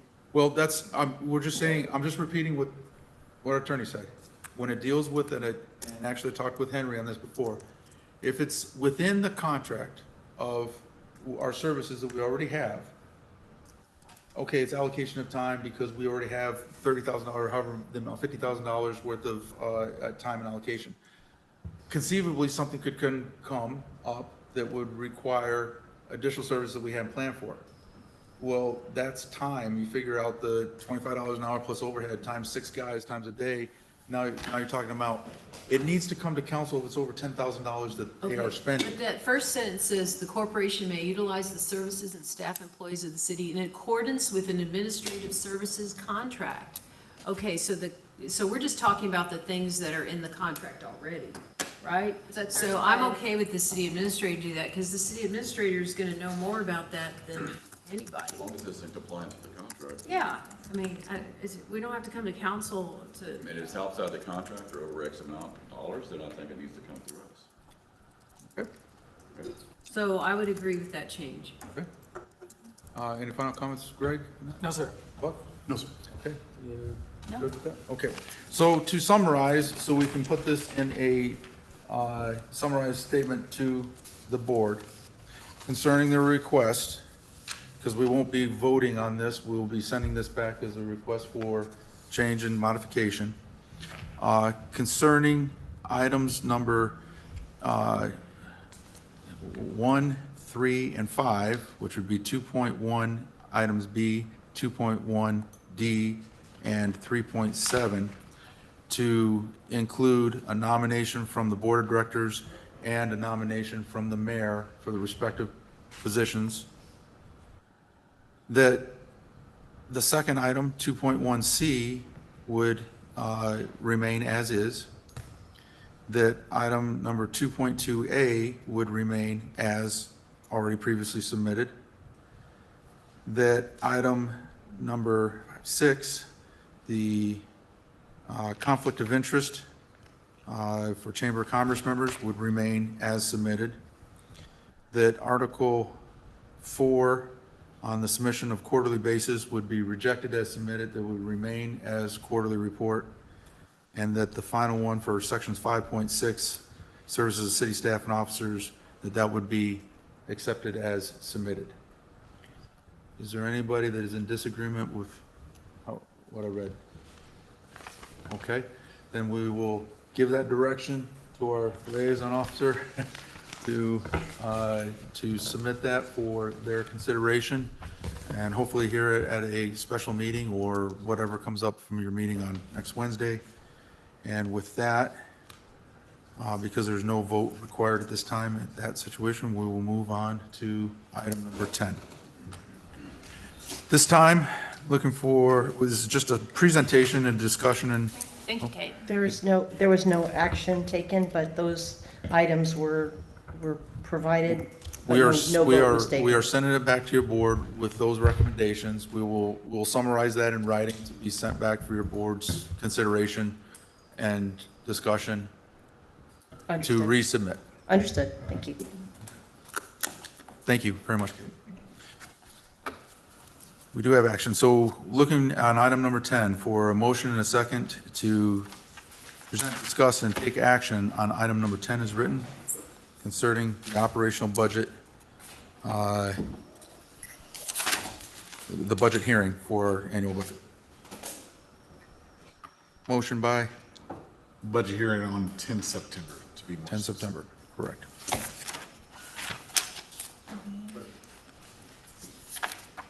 I'll make a motion. Motion by Russell, second by I'll second. McGowan. Again, this is just simply to set the date for the budget hearing to be held on September 10th, 2026.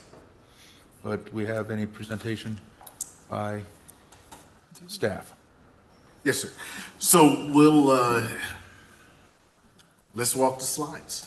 Okay, so ultimately, give you an update on some of the things that we've discovered and or landed on. So today, literally today in the next item, we're looking to get your proposal for the ad valorem tax rate.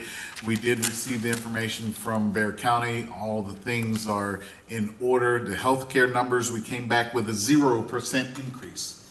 So based on what we had as bids and the decision-making process that we went through, so we are very comfortable with the healthcare selection going forward, which again gives us a 0% increase on the healthcare. So that is a victory. And as far as the other rates, that portion remains the same as previously presented, and continue on. Okay. When I look back through this slide for mayor and council, really the only material change is the less than $700 decrease in that particular budget. And you can continue, please. I'll go until you tell me to stop. The purple on this item for administration are reductions. And so I'll tell you up front. So based on what we can balance, regardless of the what I might anticipate as potential tax rates that you may support or recommend. We have made reductions. Any reductions you will see in the far right column of 26 to 27 as a purple item. Some of them you have seen, some of them this is going to be your first time seeing it. I mean, I can walk every single adjustment if you desire, but big picture, we have found a way to balance either at 31 cents or above for the ad valorem tax rate. And I can, later on, I will show you exactly what that looks like as far as how that impacts other portions of business. So there's been, again, just some tweaks to be able to get to that point in the overall budget.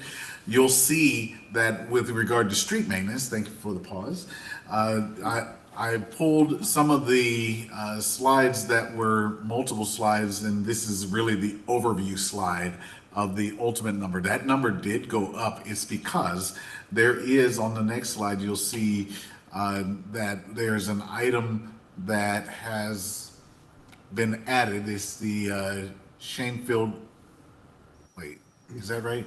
The Shanefield Mill and Overlay? I apologize. There's so many items that have changed. There's an item that we're not going to be able to get done this year, and we're pushing it to next year. I believe it is the Shanefield, though, Mill and Overlay. Nodding yes. Yes, thank you. I know y'all know it's been a long day for several reasons, but nonetheless, that's the major adjustment. This slide here for the next 3 years has remained the same. No changes to that one. Emergency communications, again, we did not make any material changes on that one or the IT. They're the same as what you've seen. Police department, we didn't actually tax you like I told you I was, Chief. We made some adjustments on the EMS side where having discussion with the chief about, literally, what was it, two staff meetings, you don't have to go backwards. 2 staff meetings ago, I went into the meeting and let them know where we have to be in order to meet 31 cents or above.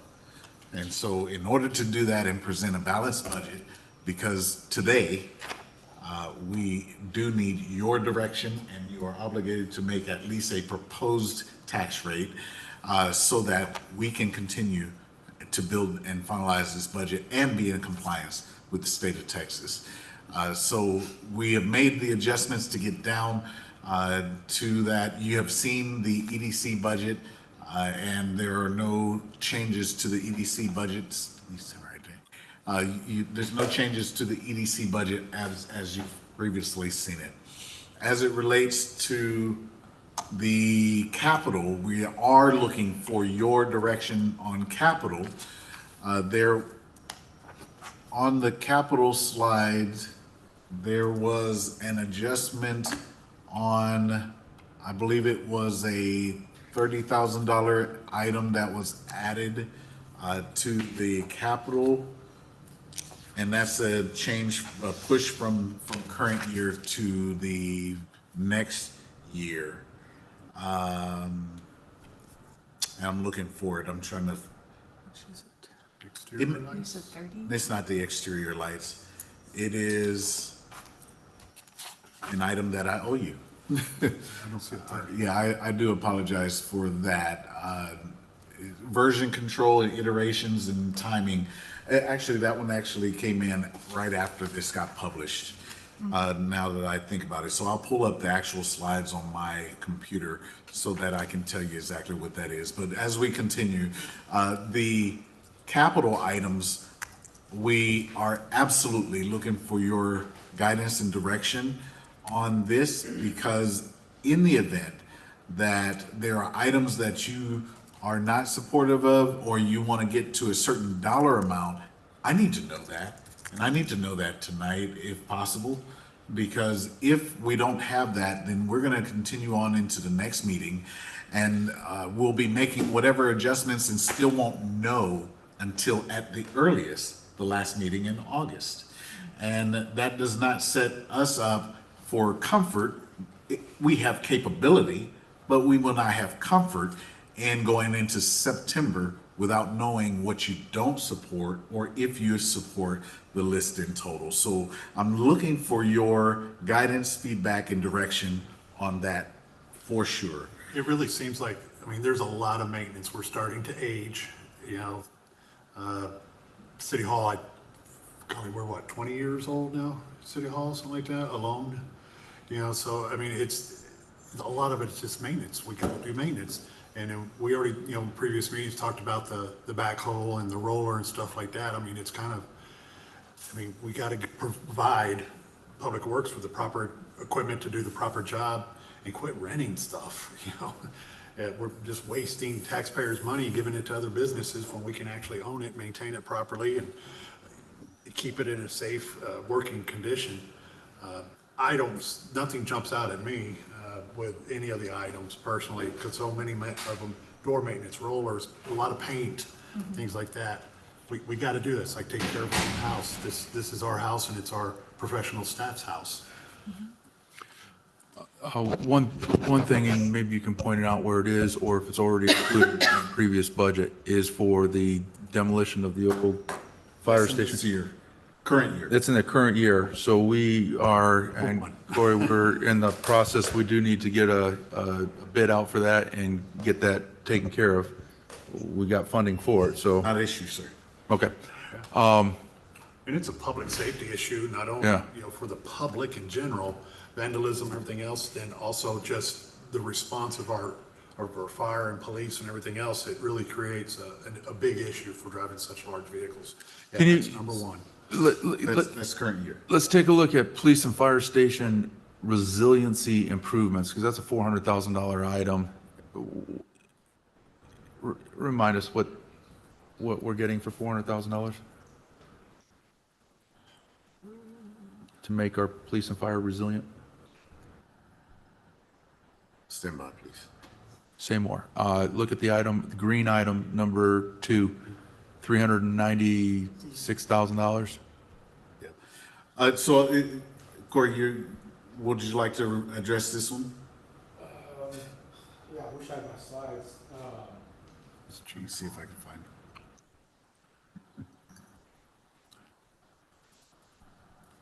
It should be the generators.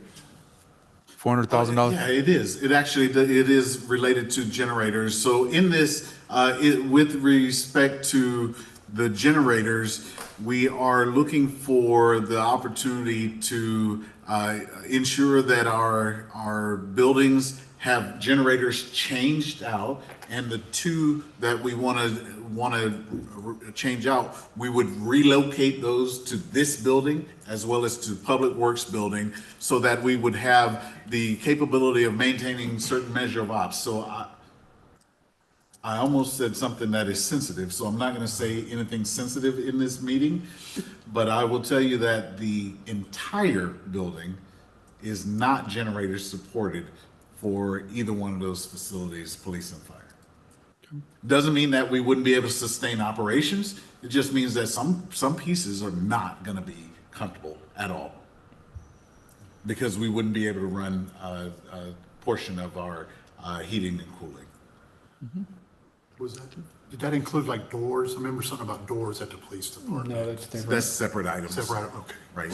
And I do see the $30,000 City Hall improvements that we were looking to accomplish in this fiscal year.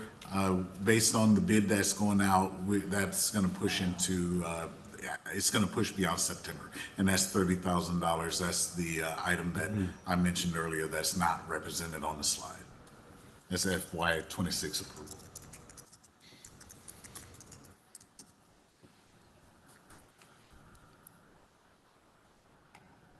Well, I appreciate the staff taking the time to prioritize Oh, yes.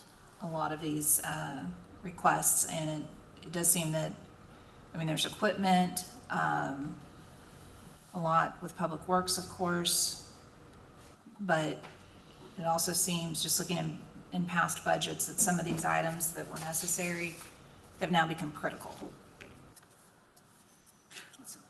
Well, I wouldn't say that everything is critical. There are some things that are routine, like the police vehicles and being able to get those on a cycle based on mileage and use and all those type of things. There are some things that I have experienced in my time that if you continue to do deferred maintenance for too long, you will end up at some point having repair by replacement. And repair by replacement could be, as an example of something that I've worked in the past, it could have been a $1 million roof repair and replacement, but based on the decisions that were made over a series of years, the end result ended up being mold and some other things that occurred, and then the building had to be replaced. I'm not saying we're to that degree. I'm not. I'm using that as a real example that I've experienced, and I don't want us to end up in a position where we have so much, whether it's deferred maintenance or we're renting things so much and so long that we could have bought it 4 times. That's not my. I am a asset owning desire in the way that I approach things, as opposed to some of the meetings I've taken in the past, and the mayor sat in on one of them with the leasing vehicles like police and public works and those type of things. I believe you sat in one of those with me, and I'm just not excited about that as an opportunity when we can own and maintain those type of things. So the list that you have in front of you for FY27, I'm not asking any decision on 28, 29 and beyond. That list comes to a total currently of $1,580,505, and I see we have some pennies. So, so what's shown on the screen is difference by $30,000 because of the FY26 item of $30,000 being moved to the right into FY27. And we currently have roughly close to that. What do we have in current capital budget? Current capital budget, I yield to Yeah, our. that original slide that we've been showing that shows what has been, what was selected in 2026, and then also what got approved tied to the fire department. Yeah, let me turn around. Does that show 563? Yeah, and if you go all the way down, there should be a balance, which includes the grant transfers we anticipate. So yeah, that total fund balance is kind of what we see based on, you know, what has already been approved. So, I mean, given the total amount that we see on the list in fiscal year 27, if you did do a funding amount over the 563,000, we're looking at a transfer out of the existing fund balance to fund that excess, whatever y'all choose, tied to this fiscal year. Now, That's not good. correct me if I'm wrong, we can do that while it's a budgetary, well, it's a financial item. Yes. But it can be a decision by council to do fund transfer without it actually being an annualized budget deficit, correct? Absolutely. So the capital items are not funded out of the routine operational funds that we have, meaning more specifically, the 2 biggest things that bring our revenue is sales tax and ad valorem, right? So we do our operational expenses, meaning everything you've seen before this, excluding capital and excluding EDC. On the city side, our M&O or O&M, I know them both as the same. Reoccurring expenses, daily operations comes out of those primary revenue sources. When it comes to capital, capital does not have to be funded in that same way. If our goal was to fund capital out of maintenance and operation, then I can't get a single thing off of this list. It's really that simple. So it's not about, so our requirement to have a zero-based budget is on the maintenance and operation side. So capital can be funded and often is, and here it actually still is funded out of primarily our transfers. We do have a past practice of providing $200,000 out of operation, maintenance and operation into the capital fund. It is not my recommendation currently to do that for FY27. That's a decision that you all will make. If you make that as a decision, then I go back to the drawing board and Daniel and I pull out our erasers and then we go back to written more cuts. But nonetheless, that is something that is, capital is a transfer. And you all have talked about at great length last year and this year about our reserves, and our unrestricted reserves is where those transfers, which you have done this fiscal year and this calendar year, you have transferred monies from that into capital to fund some of the items that even were grant funded awaiting reimbursements. I hope that answers. It does. Well, this is what the fruits of our success for the years were designed to do, and it also will do what we've wanted to do, is kind of create a systemic, not systemic, but a measured reduction in number of months of reserves to a much more long-term goal, as we have survived the period of external threats and now looking forward to a good position. This puts us in a great position to be able to get what we used to call our wish list, our priority and wish list. I know you don't like it, but that's is what it is. But to restate the question that has already been posed, is there anything on this list that council members have direction to pull or postpone or push off for a year? I would like to ask just a clarification on the police item number 2, the very last one, $145,000. It says emergency response. Yes, sir. I appreciate what I anticipate as a question. The items within that are associated with tactics, techniques, and procedures. And if we want to have an in-depth conversation on that, I would appreciate us having an executive session on that. Okay. We should actually plan for, there's several things for executive session considerations for our next meeting. We'll include that for clarification prior to final vote. Let's plan on that for the next agenda. But sure. Yeah, a couple questions. Corey, one for you. And I'm sorry if we talked about this before, I just don't recall. The Calabria Creek one, the number that's on there, is it implying that that was a 2022 number, that estimate, and so therefore it's likely to be, one would assume? So actually, I'll take portion of that. When you see a number like 2022, that means that that was a study or an assessment that was done in that particular year. It does not mean that the costs in dollars are going to be exactly the same. Okay. But so that 80 is our expectation for 27. Is that fair? Again, I wish I had my notes. We usually try to adjust for inflation when we present something. But the original study was performed in 2022. But you did make some adjustments for inflation, so your estimated price tag is $80,000 in 2027 dollars. Because in 2022, when we did an estimate, it was less.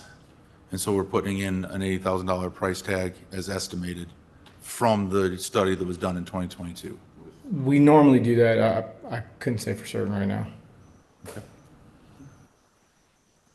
Yeah, I guess if it's different, we could learn, it could be presented next time, just to clarify it. Probably should, let's verify that for next time. Right, understood on that, and so, but we actually wouldn't get a true number for any of the projects until we actually engage in that process. Now, we do anticipate it's in the right ballpark for the action to be taken.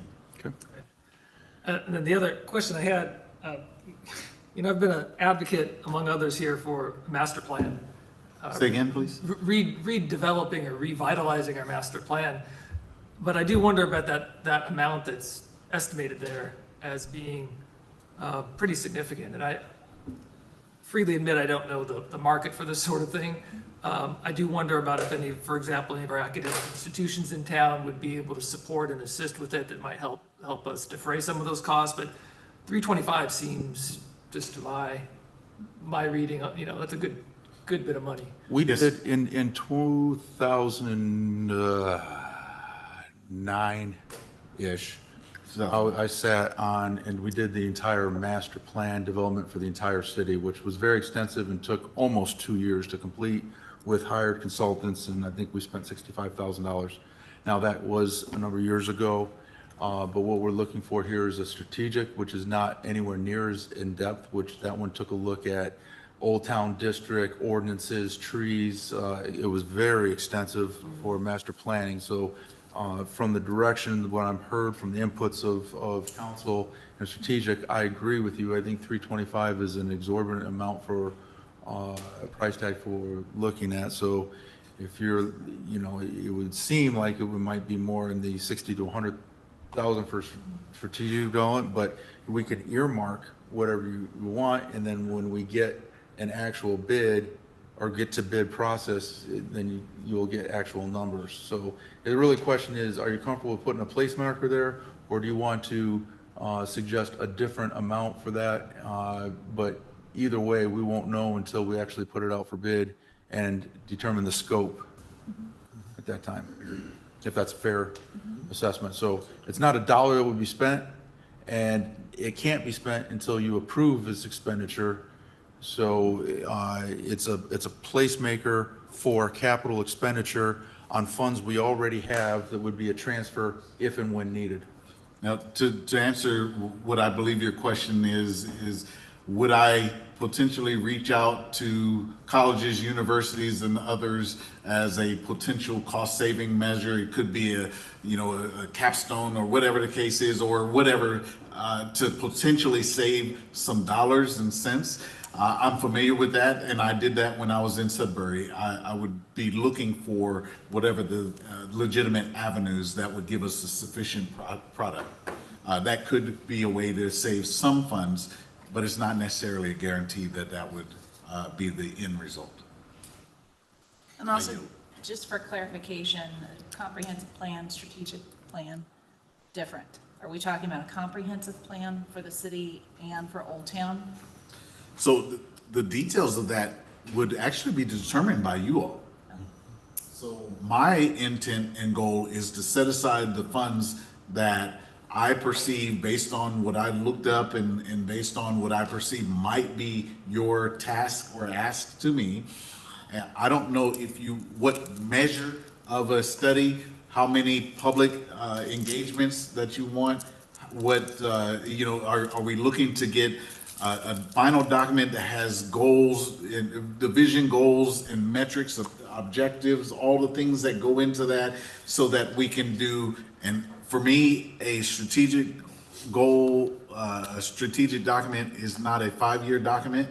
It is a long-range document where you have the near, mid, and then long-term range goals, all of those type of things. I'm looking for someone who's going to bring you all together, as well as the community, pull whatever's in your mind out, go take it all out, and figure out what are the wildly important goals, right? And then how do we delineate, that out into the near, mid, and long range. So like the mayor said, at least we have the money sitting there. It can do that. That's accurate. In anything that we present to you, whatever you say is the dollar amount, we will operate within it. Yes, sir. I guess where I get stuck with this, and you can say with any of them, is where does that dollar amount go? This dollar amount, anything on this sheet, Yeah. is from the capital funds as well as any funds that are in unreserved. I didn't mean it that way, I'm sorry. I mean the basis for it. Why 325 and not 425 or 225? Oh, I did not do a study that, I can provide you a report of every place and every organization, but I did do some random samplings, looking at some other organizations, what they may have paid, as well as just same type of searches that you all would do. I can't tell you how much time I spent on it, but I spent a measure of time looking to see what is a good range and what do I perceive you all would not want to go beyond. Thank you for clarifying. Yes, sir. So just to clarify, something as such as this would go through our normal bid process. Absolutely. And such, so we would, get a different look at what's out there in the market and be able to make a decision based on that. So the cost, you know, is an estimate, could go, you know, down potentially as well. So. As long as you don't go over, right? Okay. All right. Any more slides for Dave? Let's continue. All right, so if we would. All right, so again, it does have some bleed over into the next item. However, what I will say very clearly is I and Daniel worked this particular budget to reflect is a zero-based budget. It is on the assumption of 31.61 cents. It is also on the accuracy of a 0% increase on health, and it's at a 4% wage increase or cost of living adjustments. And it does include the holiday into the base, which is another decision that you all are going to have to formalize if that's what you want. There are no additional personnel requests in here. And when I say no additional personnel requests, you're going to have to make a decision on that, as well as any reclassifications that you may, that we have on the table to evaluate. One of those reclassification is from a telecommunicator standpoint that has a dollar amount associated with it. So if that's reclassed from a 2 to a 3, that would have at least $6,000 budget impact. That is not inside this budget. That equals revenues and expenses being zero. You will see that there is no transfer for capital replacement on this illustration. So what percent is included there as far as raises? 4% across the board. Okay.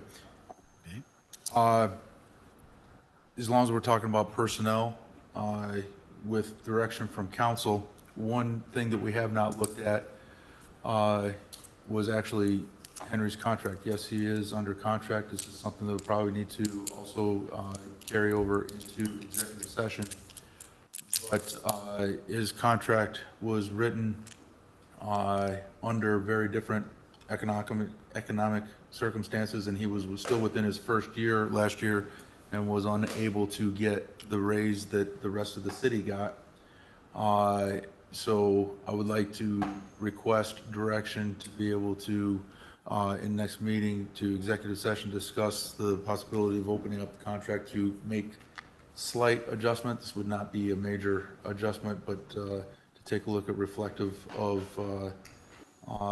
percents that he did not get out because he was under contract, or to potentially discuss an additional or rewriting of a contract. It really can be nothing more descriptive said in this setting. Would have to be reserved for executive session next meeting. But unless there's objection, we can continue to for next meeting after executive session to be able to have a figure to put in there. Okay. We have an agree, okay.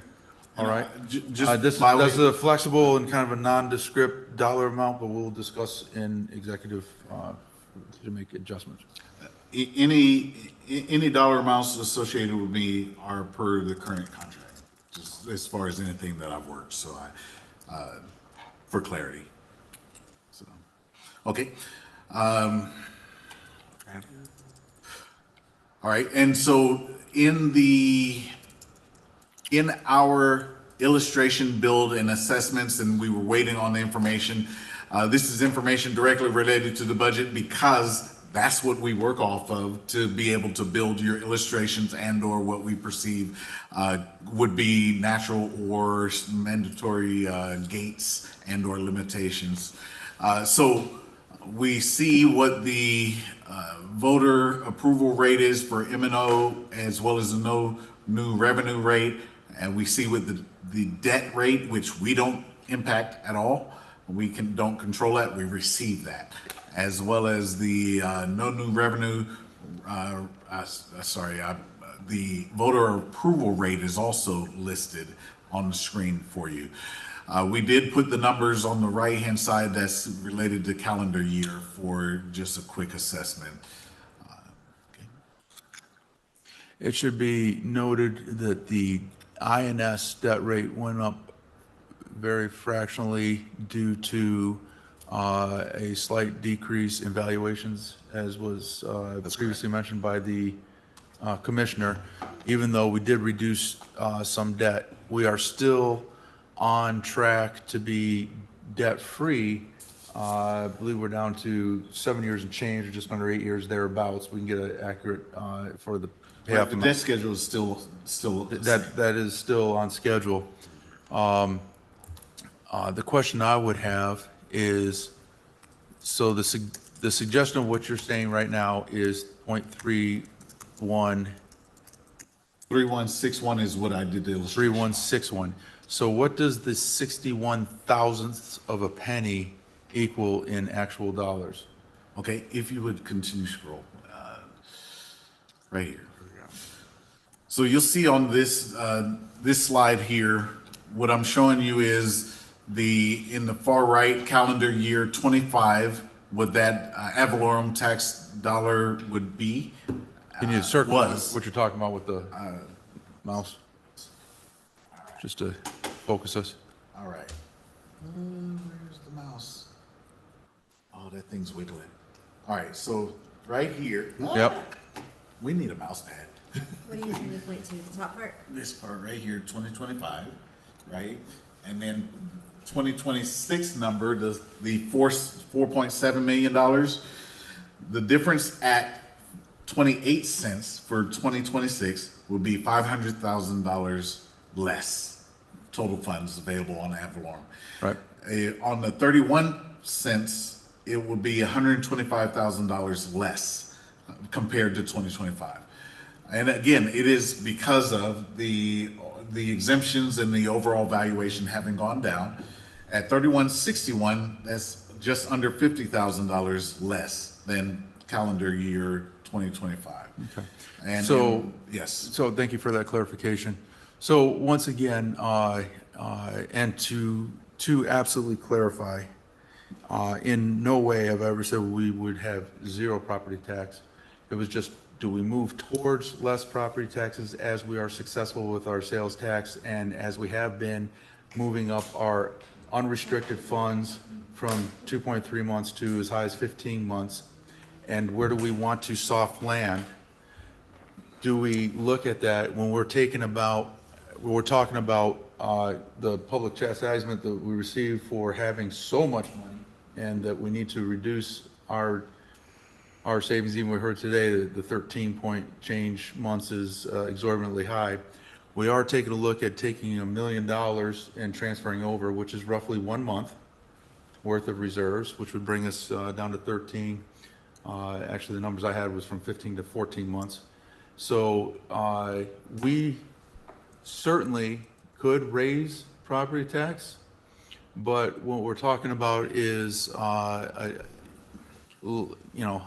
less than one of those capital items to be able to keep the tax rate the same. And what it would do is just fractionally reduce our savings towards where we all want to eventually get at a little bit lower amount. So we certainly can vote to increase the M&O tax rate amongst the statements that have been made that we have too much money, or seize the opportunity just to leave it the same at 31, and the only difference would be about, what do we got there? $90,000, which would be a very, very, very, very small fraction of a month of reserve. It'd be like a reduction of about 4 weeks worth of reserve. Excuse me, not 4 weeks, 4 days worth of reserve. But so for consideration. Now, please know that the 3161 is not necessarily my recommendation. I'm showing you what balanced is. I'm showing you also on this particular slide what balanced is at 31 cents. The difference over on the far right side where the mouse is now at 31 cents, I'm not automatically reducing anything else out of the departments and divisions. The cost of living would be near 2.8%. It won't be 2.8%. At 3161, it will be 4%. Is what we can see, all things being equal. And my suggestion was we could do the 4% and still keep it at 31. And the difference there would be, instead of 48,000, would jump back up to 125,000. Right, but I would have to make reductions within the departments. Or transfer over of that $90,000 from unrestricted savings. In other words, So choosing the deficit. choosing a slight to spend, just like we're choosing to spend on capital, we would be choosing to move a little bit over to, again, start to find a nice level, comfortable, instead of 15 months worth of reserves, eventually over time. Is it an expression of what we can do at minimal cost? Again, when we're looking at dropping $1.5 million, the difference to keep tax rate the same as opposed to being the first to raise taxes in 6 years, while having record amounts of money that we're being chastised for having, we can keep the tax rate the same and just transfer over the $90,000 from unrestricted. But my understanding of what Henry's saying too, it does create that deficit. I mean, what I'm understanding is when we're doing the budget, right, we're looking, and this is why we talked about the salary. Can we take from the unrestricted funds money for salaries, and how it doesn't work because from what I understand, you're looking at a budget that's going to need to be maintained over the years, and you don't want to put that deficit. If you raise the salaries by drawing the money in, can you cover it in the budget next year? And like you said, I think you had brought this up, that if you keep taking and taking and taking, you can't, that budget is never realistic because, you know.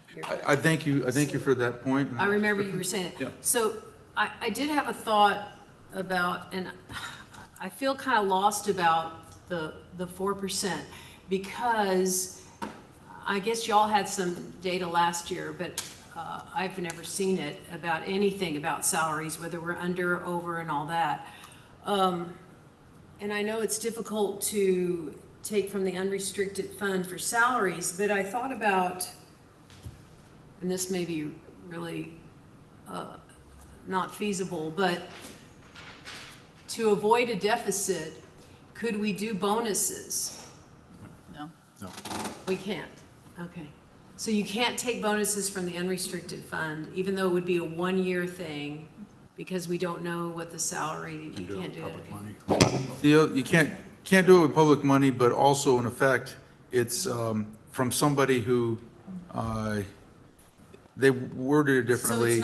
It's not actually a raise. You get that, but then it gets taken away from you, and then basically the next year, they actually get a decrease in pay because they had salary plus a bonus, and now they only get the salary and not the Well, I bonus. know the bonuses are never guaranteed, so Right. it would not So- create the deficit, but I see what you're saying. Bonuses may happen and they may not happen.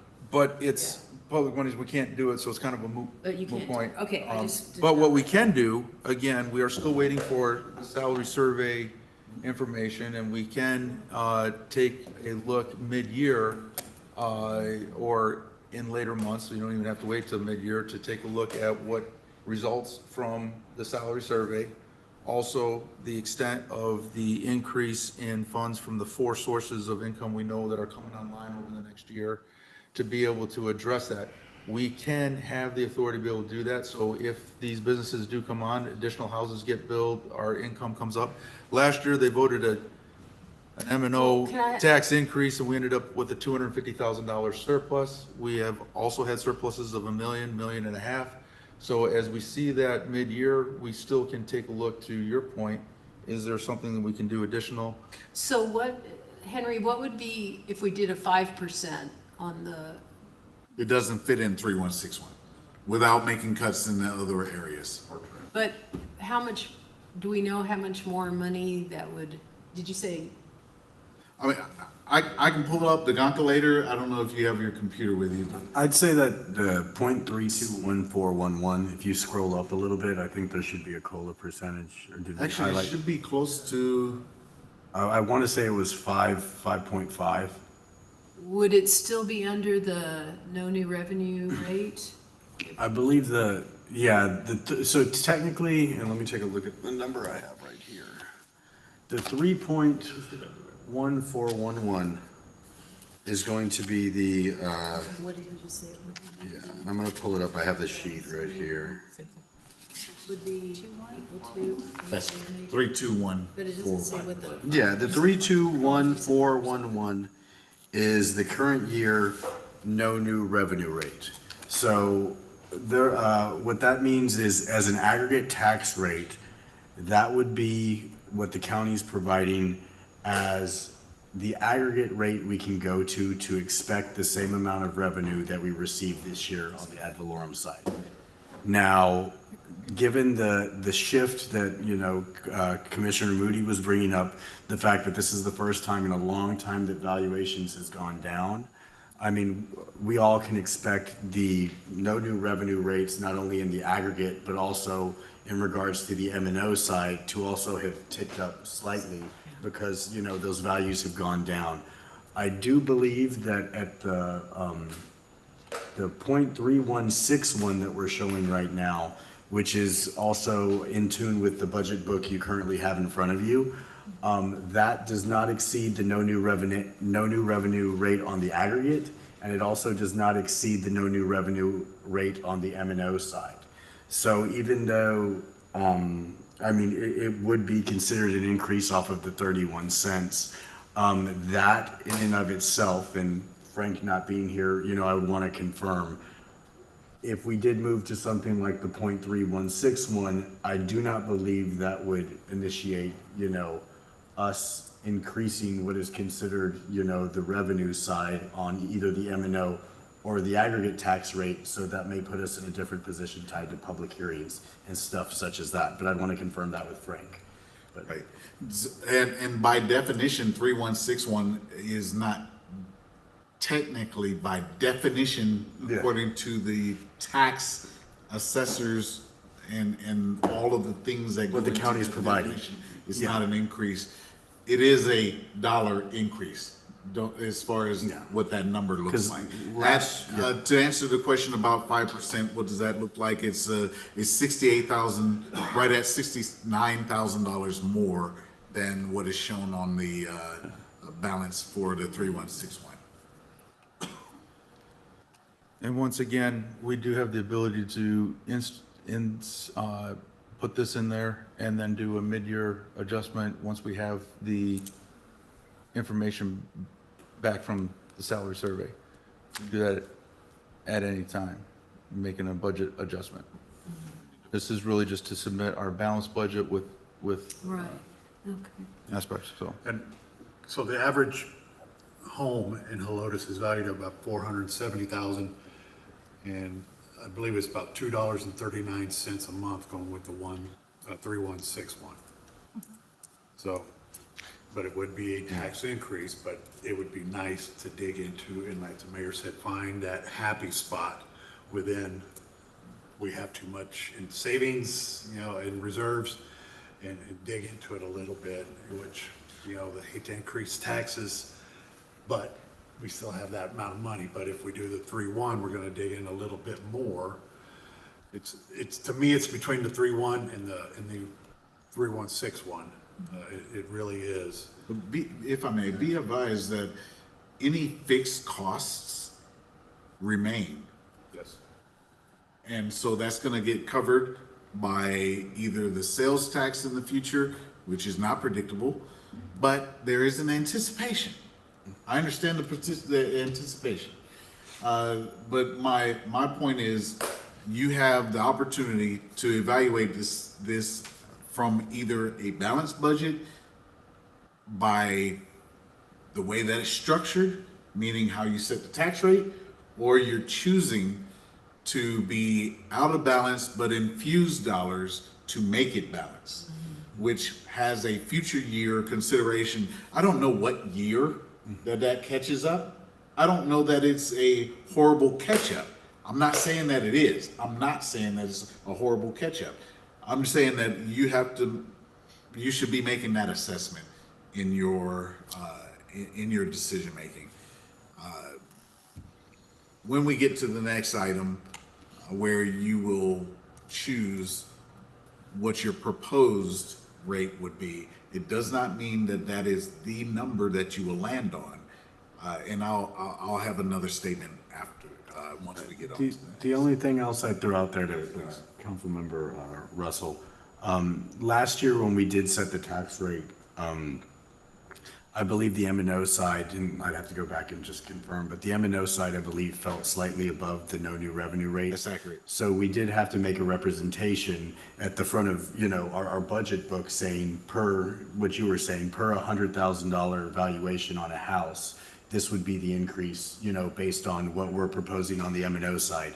As you see it at the 0.3161, right now, that representation wouldn't have to be made because, and this would need to be, if Frank was here, I'd be a little more, completely confident, but I'm almost 100% sure that given that the M&O is underneath the no new revenue rate and the aggregate rate is under the no new revenue rate in the combined, adding those two together, that representation, as you see it in the 0.31 or the 0.3161 would not have to be made at this time. And the other thing, as I said, I'd look to confirm is whether or not we would need to have that public hearing on the tax rate if we don't exceed either the no new revenue rate in the aggregate or the no new revenue rate in the M&O. And just my initial belief is that we wouldn't necessarily be required to do that if both of those rates fell under the no new revenue rate. Thank you. So, Appreciate it.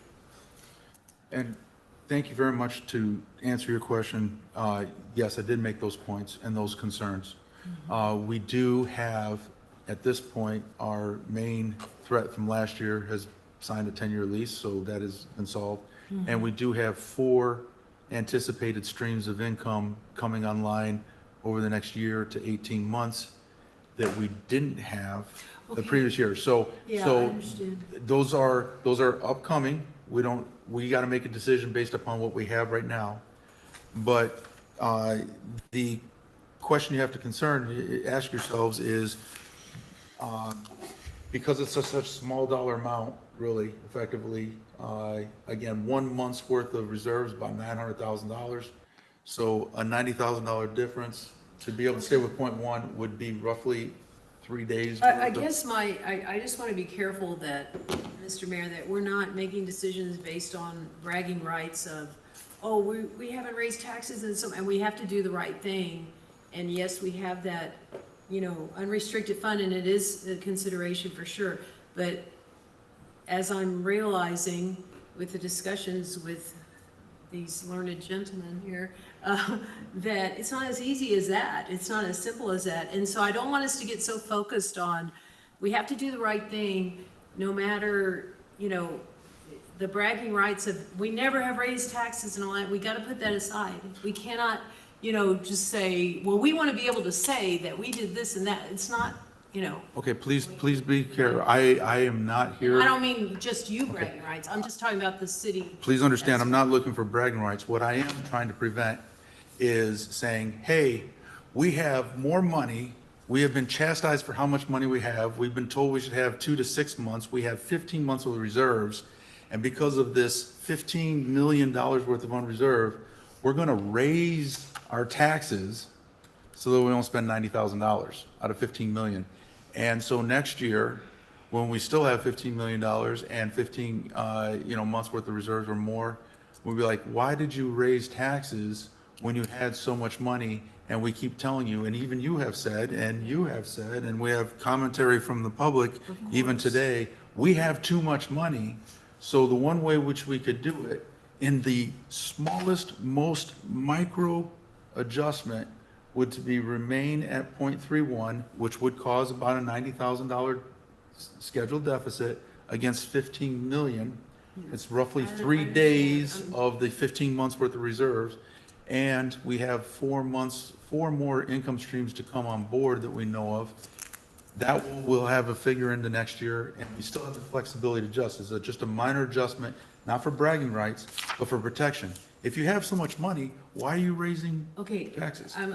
Yeah, I understand. It's just that you had the complete opposite view last year, so I'm just saying, have those concerns all gone away? But also that salaries and the wages, as we're saying, cannot be taken from that unrestricted and maintained without making a deficit. It would make an annual deficit, but through a transfer over in a measured manner, what do you do with your savings? So the answer is, if we want to come from 15 to 14, 13, eventually at some point, number one, we're taking on a crazy amount, relatively speaking, in our history of capital expenditure. $1.5 million is unheard of in the history of Helotes.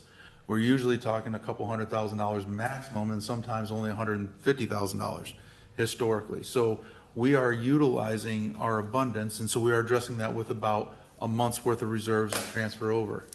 But that's a one-time expenditure, to your point. Right. This other part would be just a minor thing, so we can say to the public, yes, we have a massive amount of money, we realize that. We're gonna tax you even more so we can have even more. Or we say we're gonna leave it at the same because of that minor transfer has negligible effect on our savings, and we know we have more savings coming in. Now, if you guys want to raise taxes, well, under the statements of saying we have too much money, that's a decision you'll have to hold yourself accountable to the public for. Why are you increasing our taxes if you have so much money and you, as council, have made these statements that we have too much money? Well, I think the proposed tax rate, as Henry pointed out, is not really raising taxes. It's not even a penny.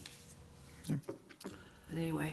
Mr. Mayor, may I make some comments? Sure, please. Thank you. I think, first off, I don't know if it was acknowledged earlier, but I think it's important to note that healthcare rate increase was actually flat.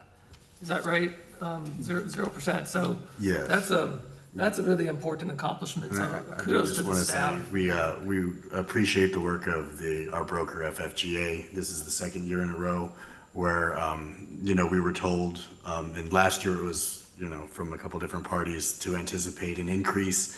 I think they've been very good at bringing us different types of options, but at the same time, making us feel comfortable with the network and the healthcare that they'd be able to get us and get provided to the city. So this was the second year in a row where they were able to keep us flat without seeing an increase. Yeah, that's terrific. And it sort of speaks to the unpredictability of all this, right? Because we were anticipating something very different. And To that point. if I could Okay. finish my points, please. Sure. We've talked about this in the past. We need a plan. We're going to spend some money. Let's have a plan. We have a capital plan. And we're spending all that money, I think, because I think the sense is we haven't done that before and we're behind. We've got to catch up and fix some things. The commissioner stood here almost 3 hours ago and said, this is the most challenging budget environment since 2008 that we are all of us are dealing with, right? So I think we have to be very careful with what we do in the declining revenue environment. Property taxes down about, collection was, I think, about 5% or so. I mean, those are significant things. The question I have, and it's a slightly different question, and I hope this isn't misconstrued, but it's about the COLA envisioned. A couple different possibilities here. COLA is typically tied to what the BLS says the COLA is. The COLA is typically around 2.5% or 3% now, I think. We're using the term COLA to talk about a 4% increase, which is not really a COLA in the traditional sense. We're doing a comprehensive salary survey now, and that's going to really inform us on salaries. And so, I want to be sensitive to this because the staff makes this city work.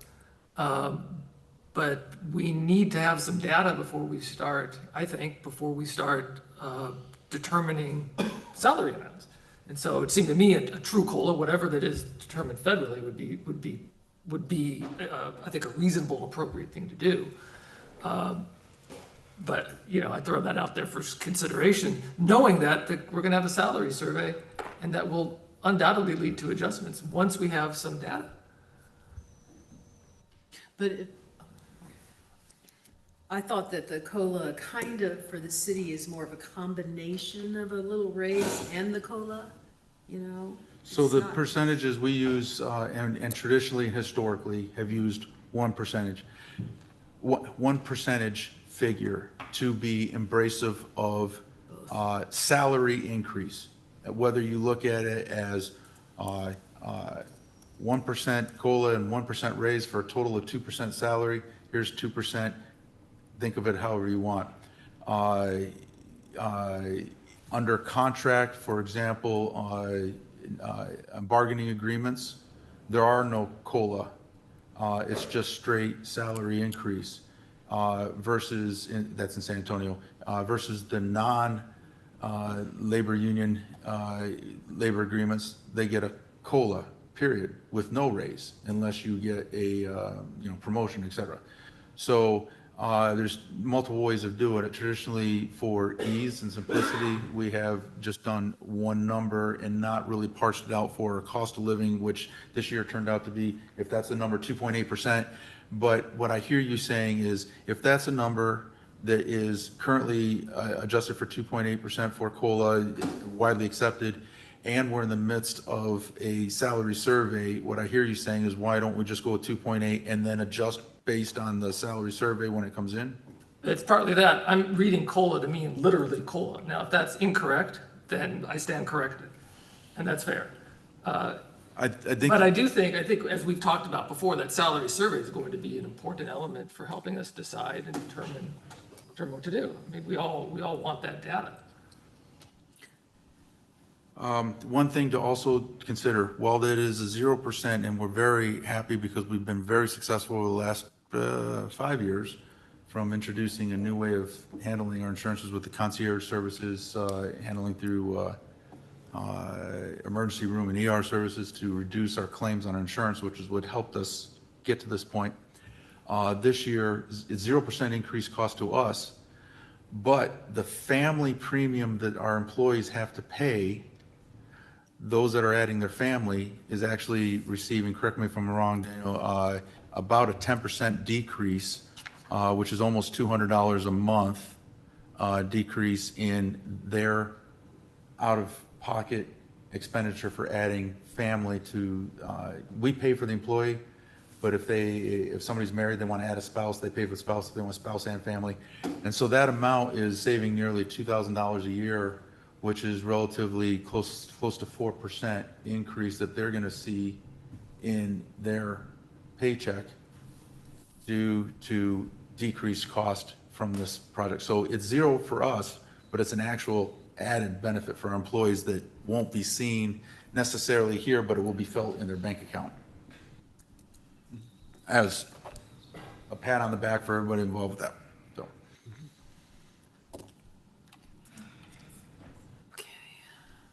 If I could add one thing about the 3161, it would be a modest 1.9% increase, and to allow the city to provide a 4% COLA, or whatever we're calling that increase. I would look at that as not just about raising taxes. I think the conversation should be about what residents expect from our government and how we retain the employees who provide those services, and what it costs to maintain the quality of life we value in Helotes. Of the 24 municipalities that are taxing jurisdictions within Bexar County, Helotes ranks 21st out of 24. If we approved an increase to that 3161, Helotes would continue to rank 21st out of 24 municipalities. I looked at a slightly different price, average house, a $465,000 house. So with the increase, that would amount to, $2.36 per month for that homeowner. And yeah, we're just a few cents apart. But I think that's a pretty modest investment in maintaining our workforce and the level of service that our community expects. It's not as simple or as myopic as, oh, you're just raising taxes. I do It's an worry about investment. if, you know, around us, as Commissioner Moody was saying, you know, it looks like they may rip the Band-Aid off this year, and we'll see what happens with the county. But if Northside comes through with their almost $1 billion to the taxpayers, I mean, who knows then? But here again, I mean, we're really, at least we're looking at the taxpayers and what would the bottom line be, you know, instead of just shoving something out there, a giant number, and they have to figure it out on their own. So trying to look at it, the big picture also, if Northside goes through, you know, but of course that is up to the taxpayers later in the year, which will be long gone and done with this process. Well, that's good. I'm ecstatic to maintain massive amounts of money in our reserves and not drawing that at all. So that actually works out well from what I originally wanted, but we can do either, Henry, for clarification, to move forward from tonight, you can move forward with the knowledge of either 31 or 31.61 for what you need to accomplish between now and the next meeting? Yes, sir. I can, well, you all have an obligation on the next item. To declare one or the other. Declare a number. What I anticipate is if you're vacillating between one or more than one number, it's probably easier to have the proposed tax rate as a higher number so that if you choose to have a lower number, then nobody complains. If you propose a lower number and then decide to have a higher number, then someone could say, you said in the last meeting, a lower number. Okay. So however you all want to deal with that, that's up to you. But I can operate with the knowledge of whatever number you say, I will make it work. I'm obligated to. So we had a very long discussion on this, which a lot of the information will carry over to the following items. But for item number 10, while we had presentation and discussion, item number 10 is simply to decide that the budget hearing for the proposed fiscal year 2027 municipal operating budget to be held on September 10, 2026. That is the action. That is the action item. However, we still have a few more slides. Okay. And I have to have. Let's motor through them. I have to have some feedback. So with regard to the cell phone, I have to have an understanding before September of what that dollar amount is going to be. I have intent on having on the next council agenda as an individual item that addresses 2020 fiscal year 2026 so that I can effect the back pay for this current year. The number that we land on is easy. I just need to know what that number is going to be. Okay. As it relates to the next item. So now if you all want to give me some feedback now, I'm okay with that. I'll receive it in full. I have a question. I mean, what are the personal cell phones? How often are they used? I mean, we have to acknowledge our entry into our network by way of a cell phone every day that we use the network. so it's the authentication. That's the primary thing. That's the primary That's thing? the primary thing. There are some so police primarily have a government device. I have a government device. The young lady to my left and far right, the young man over there, the young man in the corner there, they have a government device. Okay, so our devices is simple. We got some of everything on this device that helps us to function our jobs. There are some, I think that the fire specifically has used their personal devices for some work functions along the way.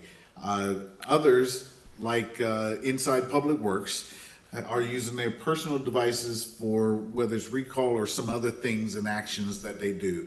Now, again, the core function that we need everyone to do is multi-factor authentication through a cell phone in our current. Oh, so this is the house, they have to actually carry two phones? No. No one does have to do that. They're just keeping their. I could get rid of my cell phone, my personal cell No, phone. so I have to carry this. some employees are not, I mean, I thought that they were totally replacing their phone, their personal phone with the, you know. It's not a replacement. So all, Okay, so all it is you gotta bring your phone to work with you so you can do the authentication. But it's not like you're conducting all your business on your, okay. it's simply Date to conduct. simply when you log in, it sends a code, and the code goes to your personal phone.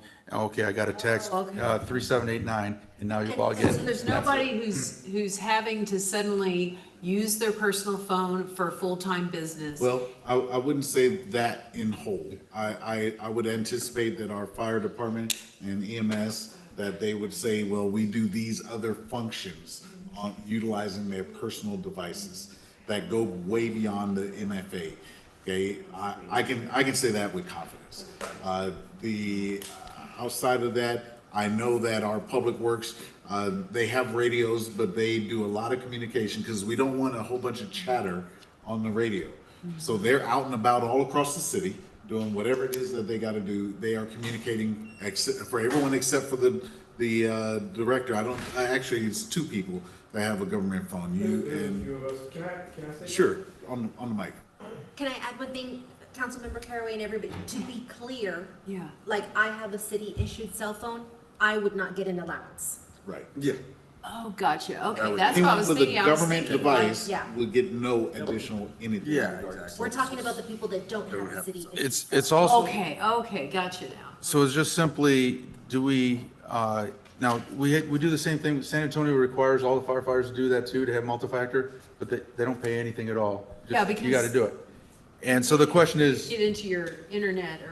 do we even need to pay anything at all? The answer is no, because other cities don't. The other thing is, for the fire-related issues and the police-related issues, there are city phones in the vehicles. Now, some of the firefighters are choosing to do login stuff on their personal phone, but there is a device on an actual city government phone on each apparatus to be able to do the business of the city. When you're out on the road and you do something, the officer can use the phone to call in. That is provided. Okay. So now the question is, how much do we need to pay everybody who already has everything they need to do it, just basically to get the multi-factor text? So a text a day is all that we're looking at. How much do we need to pay each employee for the use of that phone? Most cities don't pay anything. Okay, I The got question you. is, do we pay $10? Now, if I may, to be clear though, there is an app that is on our phones that are on personal cell phone devices that they use for recall, like. First and- responders, And, yeah. yes, so that is a thing where there is a measure of accountability associated with the active alert, that type of thing. So, Oh, Corey, Yes. So for Public Works, we have an internal policy where we have to respond to a group thread that we have on our phones, and all the guys that are using their personal phones, they have to respond to that because, especially this year with all the rainstorms, that's literally our emergency response to let the group know what we're doing. That can happen at 2 a.m. oh, We okay. get called in. So it's an alert for them. It's a group text that I require Public Works staff to respond to because they don't have a work phone, so I don't have any other means or method of contacting them Right, other than their personal phone. And so we've made it administratively mandatory that they respond to this group thread because even if they're not the ones on call and responding, they need to know what the other guys are doing in case we bring another crew in. And so that's part of our emergency response. Okay, so they use theirs a little bit more than. So out of everyone that is every function associated with emergency response, so that would be our telecommunicators, public works, police and fire. Police have a government issued device. This discussion, non-applicable for the responding police officers. There are some administrative folks that are doing the basic things that we started out talking about. Click, I'm in the system, right?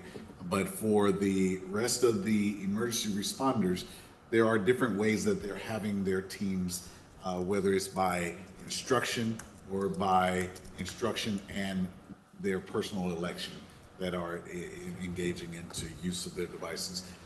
But nonetheless, I desire to have some understanding of what we're working with and going forward.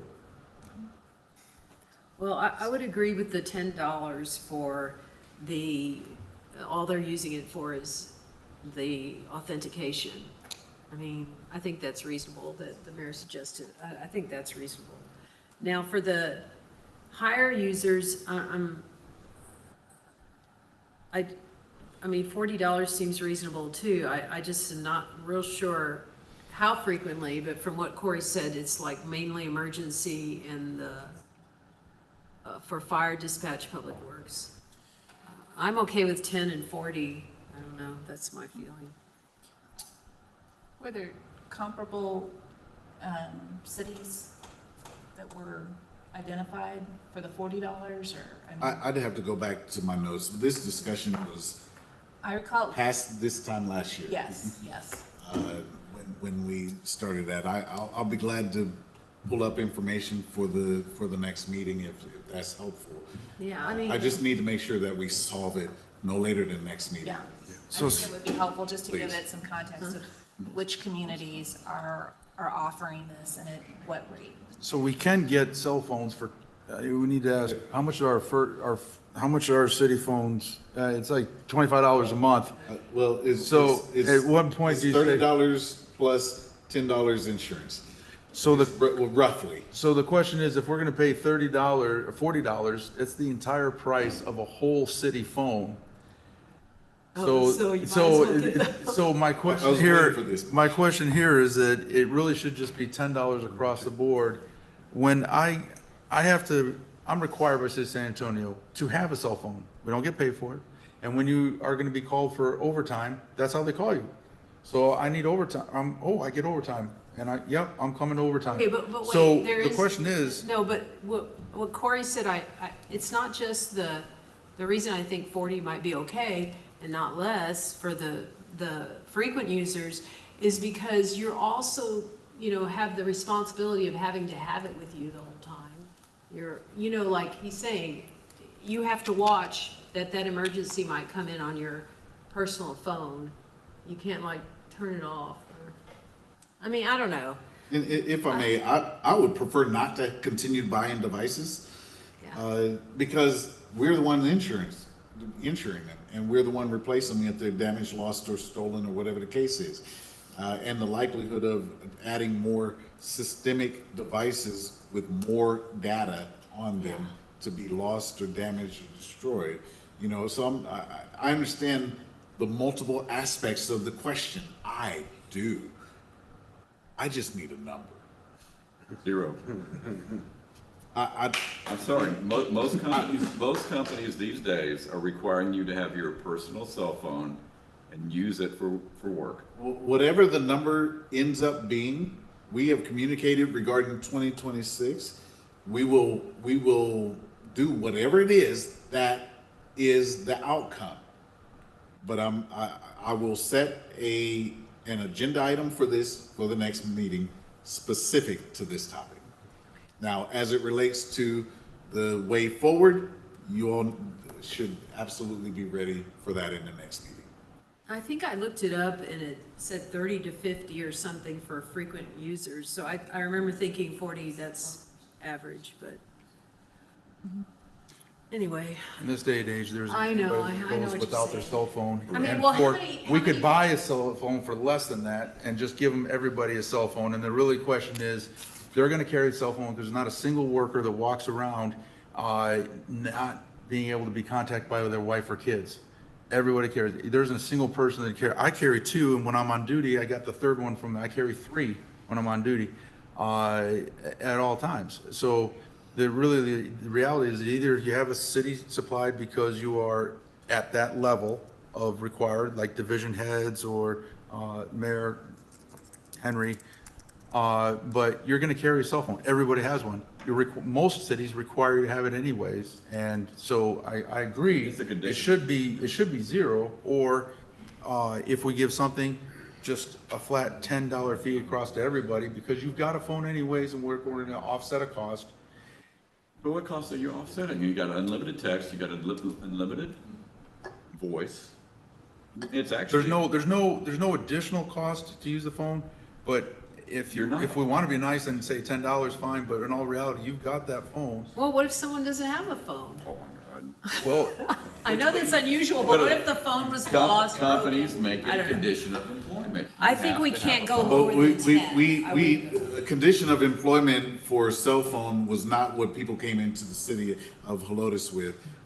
Not a single person, not a single current employee came in with a condition of employment of having a cell phone. neither did I when I started I San understand- Antonio I Fire, understand the city but of San halfway through it, when everybody got cell phones, they Addressing changed that what it was said. required. Yeah, so. I mean, I definitely think they should be paid something, I don't know, $10 for the, you know, infrequent use, and then I don't know. I think we need to come into the 21st century. And we're not. Okay, we can, next- let's move next on. slide. Okay. Think about your Why number. don't we just start with the recommended here, 10 and 40, and then see where that takes us? Why don't we do that? We'll bring back on next meeting. Yeah, because, this is too much, We just need to vote on it. taking too much time.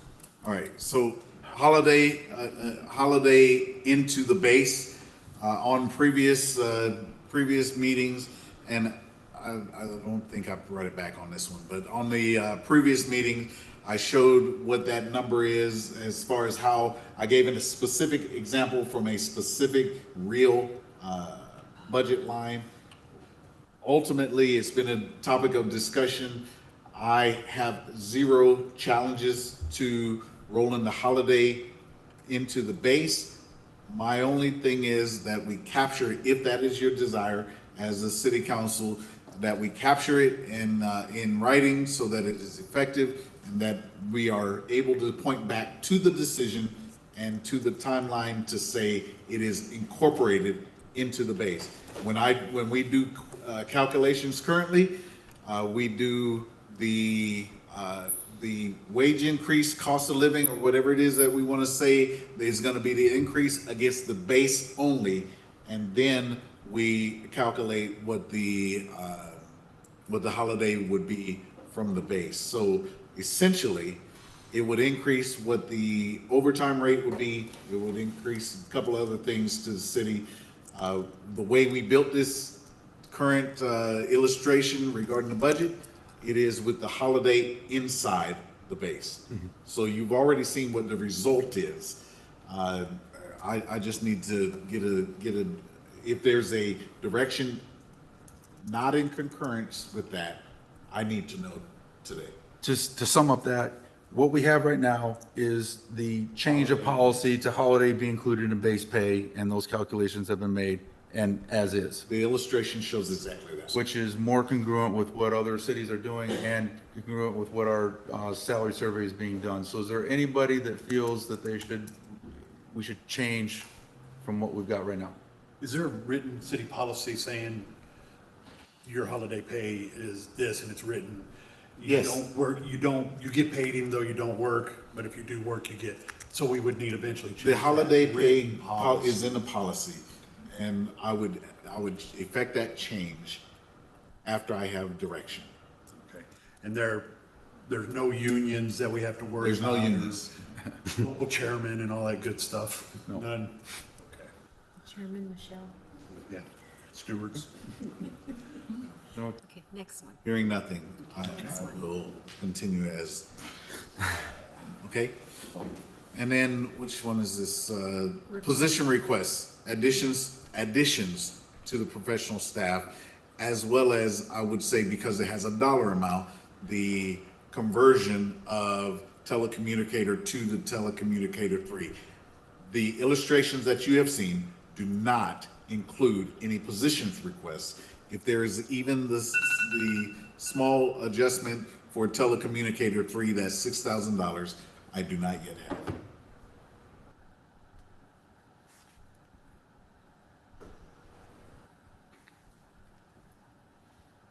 You know, I lean towards the city staff and the department head. I just don't know the hours that they're putting in, the workload, how this would shake out on the factory floor per se. And I look towards you and your team to tell me, you know. I don't currently recommend any position requests. Because I know the fire department, we're looking hopefully get a grant. I understand the that we may grant. have to I assume apologize some for of that grant. overspeaking, if I may. I understand the grant conversation. It's a forcing mechanism. I tell you that in my past and the way that I see things regarding grants are grant funded until the funds are gone, unless otherwise directed. So your recommendation is to not add any additional positions at this Not time? one. Okay. Is there anybody that disagrees or challenges the recommendation from the city administrator? No. Next. Okay. Next. Okay, reclassifications, we have 3 non-budget impact reclassifications. The Division of Public Works Assistant Director from the current title to Assistant Director, title change and adding to salary, not hourly wages. So I do recommend that. I leave it to you regarding the police and property evidence. The chief is here to speak to that if desired. It's title change, not a dollar change. And then you have the court where all bailiffs would report and be aligned under police as opposed to court. So I do recommend that change also. I yield to you and/or the chief. I concur with his recommendation, especially no budget item and just moving to salary. Is there anybody that has a opinion or challenge to the recommendation from the city administrator on this item? I concur. No. Okay. As it relates to police, All three? all 3. Yeah. Check. Yes, sir. Thank you. You recommended yes to the evidence room specialist? Yes, please. That's a that's a title only, correct? It's title only is taking It's a reallocation from Can I- police can I yield officer, to the chief? it's a reallocation from police officer to evidence for scope of duties. Yes, sir. It was one of the old traffic units. This position we have had as a temporary unit right now. It's not a loss of a police officer. It was one of the traffic unit positions that we reallocated 2 years ago. So it's just officially. We're just gonna officially make it, and that's to help us with the property room and accreditation. Yeah. All right. Good. Again, no challenges? Okay. Okay, thank you. Appreciate it. And then as the last meeting, shifting to administrative decision and engagement unless you all say differently related to sick time, PTO, compressed work week, and IT profiles. Okay, whoa, wait, what? I just got dizzy.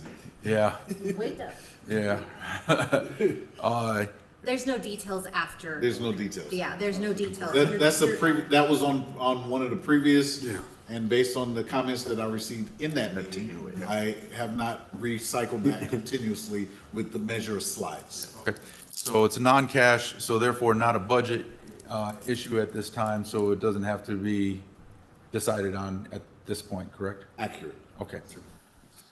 There's a lot in there for further discussion and how we want to present operations and operate as a city. I would recommend, given the late hour and the fact that that is something that we can be handled and discussed at a future date, that we push that to a future item.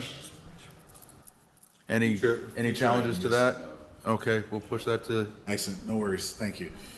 Okay, so tonight we have walked the budget presentation at a 3161, just so that you can see what it is.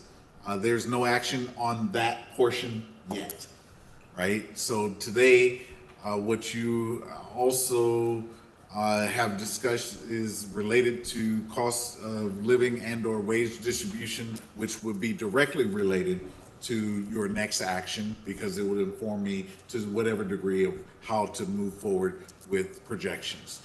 You have touched the reclass, so you supported all of those except for the dollar amount one. No additional personnel. Healthcare is at 0. Cell phone allowance will come as an independent item. Holiday pay, yes. TMRS. So that my recommendation is to leave TRMS contribution at 7%. The state has authorized us to go up to 8%. I non-recommend 8%. I do highly strongly recommend 7% sustaining. Any discussion on that or direction? 7%. Any change in that would require mandated employee upping their contribution, which would have a 1% decrease. And we'd redraw the budget. And it would have to redraw the budget. Yeah, I don't have a problem with 7%. Okay? And then capital items, again, if there is some, I don't know if I've received any direction or guidance on capital items as presented, plus the $30,000 shift from left to right. I'm not sure that I heard. The final direction that I heard from here, unless there's any challenge, which I'll give everybody an opportunity, is to continue going forward with all the items, with the understanding that as these items come up, they will be bid out and had to be approved individually as they come out. And so there may be a point in time when an item comes up and in consideration that council decides, well, wait a second, no, we don't want to spend money on that. But as far as allocation purposes, it doesn't affect our operational budget. It is a reallocation of capital money from, so is there any challenge to this, or did I accurately assess the feelings of council on that? If I may yield to. Yeah, and I may just throw out there and tell me if I'm off base here, but in identifying the one, I believe it was 1.5, we can go ahead and start working that into the existing actual model that we have tied to fiscal year 2026.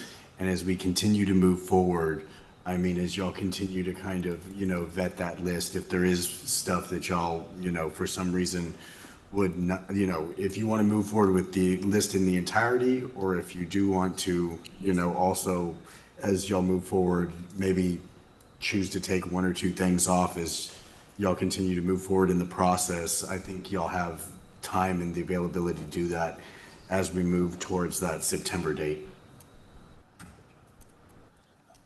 But identifying the 1.5 would at least let us kind of put that budget together. 1.58. Yeah, 1.5. There we go. Yeah. Okay, good. Okay, So now. so now we're at the point where the agenda item says specifically regarding the 10 September municipal budget Budget hearing. Which we have to have by state law. Yes. We have to have a budget hearing. So, calling to question, all in favor of setting the budget hearing for the proposed fiscal year ending 2027 municipal operating budget to be held on September 10th, 2026, say aye. Aye. All opposed? Motion carries. Okay, number 11. 5-0, thank you. 5-0. At this time, looking for a motion and a second to present, discuss, and take action on item number 11 as written. Looking for a motion by? Moved. Oh, Okay. good. Thank you. All right. Correct me if I'm wrong. I'm sorry, Mayor, who was the first? Greg? And the second? Yeah. Got it. Administrative note. Pretty much, yes. One administrative note, the numbers that you're seeing for the, inside the proposed tax rate, I put that number in there until otherwise stated. So that's the number, what you all will be determining what that number is on the proposed tax rate. The preceding year tax rate is the 31 cent, which is the calendar year 2025. The no new revenue rate and the voter approval rate that is an error. So the real numbers are actually on the slides that precede and that you've already seen. So that was my error on the numbers for the no new revenue rate and the voter approval rate, but those numbers are represented properly on the slide that you're looking at. That's right, because that threw me, yeah. So I apologize for that error. Okay.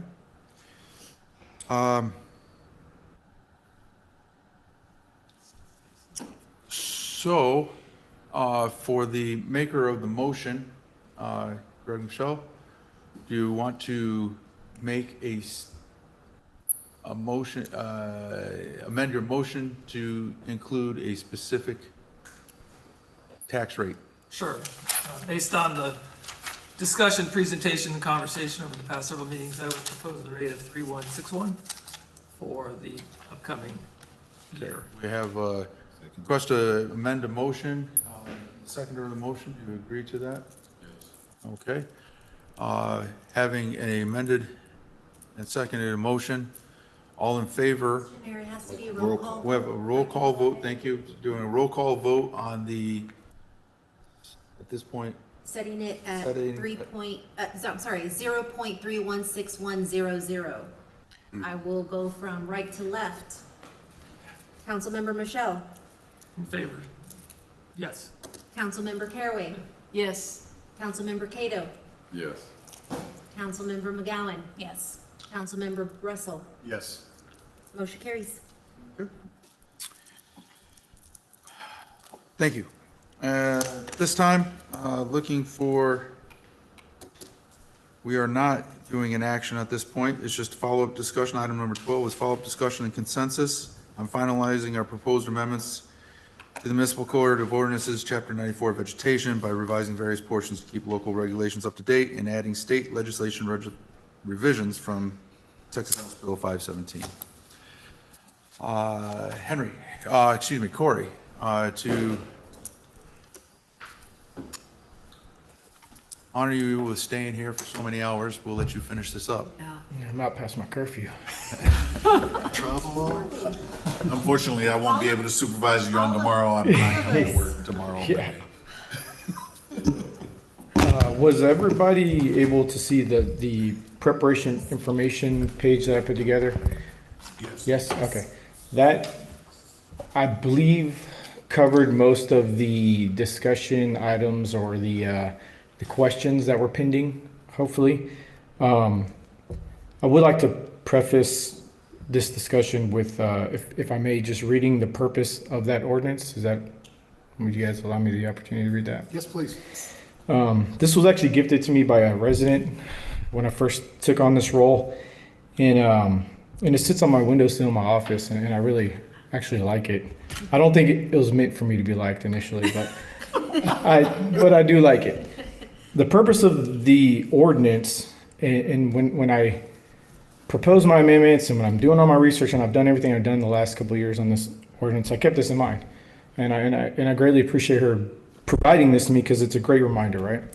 And so the purpose, which is the very first section of the ordinance, states that we're supposed to preserve the neighborhood character of Helotes, improve the quality of living for Helotes residents, preserve and enhance the rural atmosphere of Helotes, responsibly protects the natural environmental resources of Helotes, preserves the rugged beauty and natural environment that defines the hill country character of Helotes and makes it unique and desirable community, and prevents the clear cutting of land.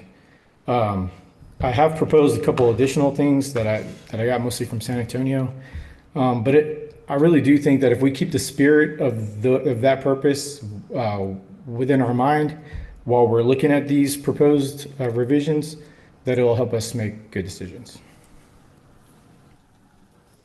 Yeah, I'm open for discussion. Like I said, I think I answered most of the questions, but if we need further clarity based on that preparation information sheet that I provided, I'm here to talk about it. I really appreciate how you give us some history too. No, I need y'all here, man. You're supposed to give me a look if I say too much. All right. When you come back, I'll go. You want to go number by number so you can get consensus? Number one? What do you mean? Oh, okay. Moving Here. preservation percentages for heritage class trees to a higher percentage. What is the percentage that Okay. council wants? Yeah, so there are some things that I propose Yeah, that I'd like some direction on. Okay, so the number one, moving preservation percentages for heritage class trees to a higher percentage, I totally think it should be 100%. I agree. I agree. Okay. And I have something else that I kind of wanted to throw out there, which is, I think I found this in Austin's, but that if a tree is more than 30 inches, that it cannot be cut down except through a variance. I mean, that's something to think about, but I think that was in Austin's. I found something, because I think that mitigation and funding and all that is great, but I really think that Helotes is so special because of our, you know, the nature, the gateway to the hill country and all that. And I feel like we're losing what makes Helotes. I mean, we're just getting surrounded by San Antonio and everything, getting engulfed. And it's like, how are we going to preserve what makes Helotes special and not make us anywhere USA? And I think we do have to come down, and I know that some businesses are going to say, we might lose some businesses because of that, but what businesses will get are the ones that want the trees. And I think that's really important when we talk about, and the EDC has talked about too, we want to bring businesses to Helotes that are like Helotes, you know? So I feel like having some kind of reference like that will kind of do two things for us: bring us the right businesses and also keep our trees. Now, some instances they might have to be cut down because of some safety issue, or I don't know. But if we put a number, 30 inch or more, and say, I'm sorry, no, you can't mitigate, you can't, that tree's staying. I mean, is that a problem? So there's a couple issues that we need to be aware of. And this is not a personal thing. I've got no skin in the game. But something that you really seriously need to consider. One is we need to hear the recommendation of what has been your recommendation along, what percentage do you feel it should be? Let me start with that. Okay. Go ahead. Recommendation on percentage for heritage and any of the proposed classifications above heritage, I would say 100%. That's in line with what other cities are doing. So I'm just getting it on the record. So the issue with that is not that we would lose any businesses, because whatever businesses are here, there's no trees. It's a problem. Trees were cut down in order for a business to be here. The problem you have is, and I don't know what lots, I don't know who this affects, but if somebody has a lot and it's currently worth $300,000 and there's a heritage oak in it and a bunch of other ones and trees as well, and we state that you absolutely cannot cut anything down, what you just did was made that piece of property worthless. You took away the ability for the landowner to do anything on that piece of property because we said you can't build it. So now it's unbuildable. It's something for consideration. The other thing for consideration, like for example, the tree at the Sonic, there was a discussion there that actually had a disease and had a problem. What do we do if you have a heritage tree on your property and it needs to be cut down in order for you to use it, and it's so old and it's got disease? Sorry, it can't be cut down because it's a heritage. That's already covered in the art. If it's sick or it's dying, that gets covered. As determined by who? The city arborist. The city Okay. arborist. Yes. So just a consideration, before you make a all-inclusive, it can never be cut down no matter what. No, That would not be my recommendation. So there has to be. Now, the second thought is if you allow it by variance and have 100% but allow it by variance, you have still taken the value of the person's property away, because now is a contingent upon whether or not a council agrees or disagrees to that particular variance, which is subject to, they would never be able to sell because the buying person of the property would be like, well, how do I know if they'll approve it or not until I take it? I can't take it until I own it, and so I can't pay you what it's worth because it's not worth anything unless I know that it can be. So these are real issues on property rights issues, which is part of what makes Helotes Helotes, is that we embrace and traditionally have supported property rights. It was one of the things that under Mayor John Allen, when they put a moratorium and changed zonings to make it impossible to build, they took commercial property that could be built on commercial, changed it to residential, but because of where it's at in the floodplain, you can't build it as a residential, and it just actually wiped out entire generations of family value because of a statement like that. So I caution about doing 100%. I recommend that you consider lower or higher mitigations or something like that, but don't eliminate or make it such that somebody who perhaps has their entire family value and they're planning on retiring by being able to sell a property, now make their property unsellable because it has a heritage hook on it. Yes, Richard, I understand what you mean. 100% preservation doesn't mean they cannot remove it. It's just a higher mitigation that would be required if they did remove it. I would not support the idea that just by virtue of the size of the tree, you're explicitly forbidden from removing it at all. I wouldn't support that. Well, But a higher the percentage of preservation, I could support. So you're not talking about variance requirements. What you're talking about is rules and higher mitigation levels. Yes. Because of the issues that I just mentioned. The mitigation rate. Mitigation rate, a higher mitigation rate, but not a requirement for variance, but anything beyond that rate would obviously be a variance. The only thing that I believe could be considered a variance was if we do adopt the new definitions for majestic and historical trees. The historical trees would be a tree that city council deems, and this is just a proposal, other cities are doing it, and that's kind of where I got the idea. I was tasked with what could we do better? And these are some options. That's it. I'm not saying that I'm advocating fully for any of these. Really, I'm just proposing ideas that I would like guidance on. Because currently we're 3-1 on the size of the tree, and we would go to 5-1 on the. If we adopt the definition of majestic trees, which would be a much larger tree, then yes, the mitigation would be 5-1 instead of 3-1 for those trees because of how big they are. And then with the historic trees, it'd have to meet certain criteria that, have some, by virtue of its age, species, size, and historical association or role in local, state, or federal historic events. If it was deemed by city council to be a historic tree, then it would be a 10-1. So there'd be a higher ratio for that. There could be some opportunities for that in Old Town or something. That's where they used to tie up the cattle or whatever. Something like that is what I imagine. And cannonball stuck in it or something like that. Those things exist, and so with the current, it seems like to do something like that would be to maybe make it a requirement of the property owner to submit that for historical certification as opposed to council going out and picking trees?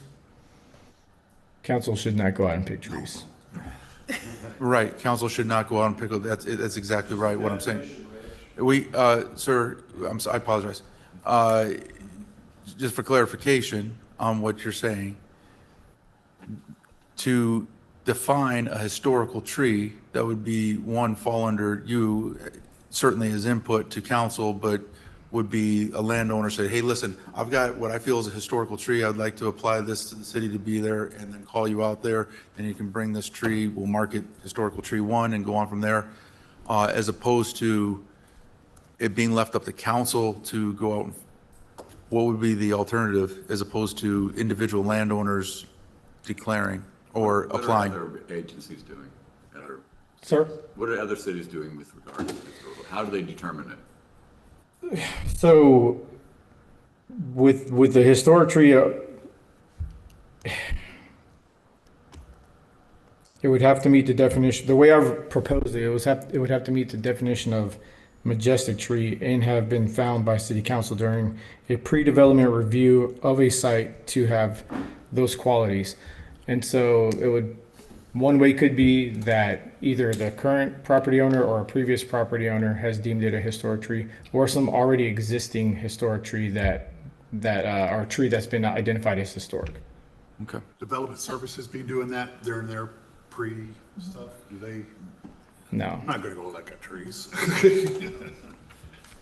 Well, and you noted by. It's just an option. And what it could look like is if the tree's over a certain size, we can bring it to council for not necessarily a variance, but do they consider that tree by virtue of its size and these other things to be considered historic, which would mean when I receive these tree preservation plans, if I see a tree that I believe meets the criteria, I would present it to you guys for an additional review before I approve it. Okay. It could look like that. I think also that's kind of what the citizens with this recent tree, I mean, we were definitely put on notice. You know, the citizens made it very clear that they want more checks and balances or more eyes on it. They felt that there weren't enough, or it was just kind of a check the box. Yeah, so I mean, the citizens have spoken. Well, I would challenge that. We had 17,000 views to my post, 480 comments, and we had one person come to city council to share their thoughts, a second tonight.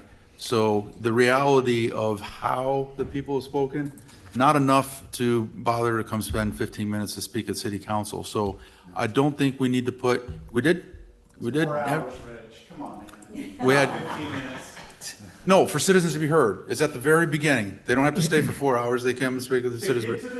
Excuse me, sir. Sorry, excuse me, sir. So I think there's a difference between maybe a historic and majestic tree that's really in the public view so much. I think, you know, when somebody has it on their private property and, you know, I feel like there's a difference between commercial areas and private properties. And I don't know how to figure all that out, but. So this is really related to developments and subdivisions. That's the only time we really truly get involved with that kind of stuff. Any development or subdivision does have to go through P&Z if I understand that process correctly. And so one option that we could do as well, if when it comes to identifying trees as historic, if we decide to go that route, is have the tree preservation plan and tree survey presented in the P&Z before the subdivision or the development's approved, and that gives P&Z the opportunity to review those trees to see if there's any distinct factors that they need to present to council for Because approval. before P&Z did not have. To my knowledge, no. Yeah, we never I did. don't know fully how P&Z works, but to my knowledge, I don't Yeah, we believe they didn't. look at tree surveys or. We would just say if it complies with the arborist, you know, yeah. To be clear, I'm all for protecting trees. I was very upset when this last one went down. We just have to be careful about how we set up. You're sitting there with your piece of property, all of a sudden the city marches on there, oh, we're gonna declare that historical, and oh yeah, not because you can't sell your property. Again, I'm looking for protection with respect to the desire. Nobody's fought harder to try to maintain our identity of our city than my career with serving the city of Helotes. So it is a heartfelt desire.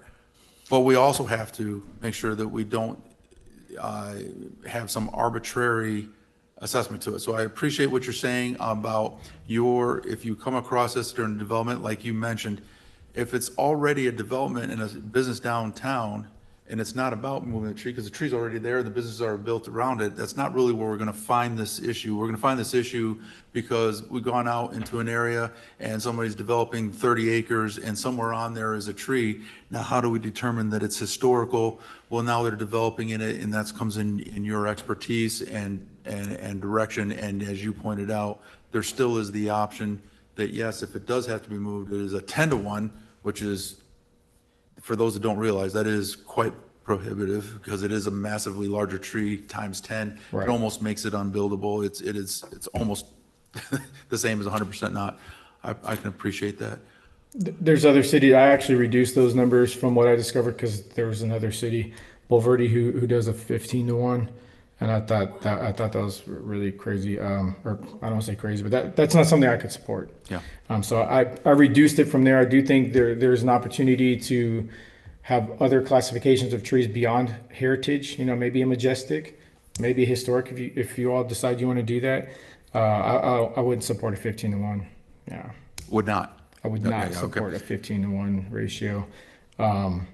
And again, this was I was tasked with coming up with opportunities to enhance our preservation requirements, and these are just ideas that I got from other cities, not just from my imagination. And so I'm proposing. Oh, I mean, it isn't just because because I have sentiment towards trees, which I do, but this, we try not to reinvent the wheel, right? When we're doing anything.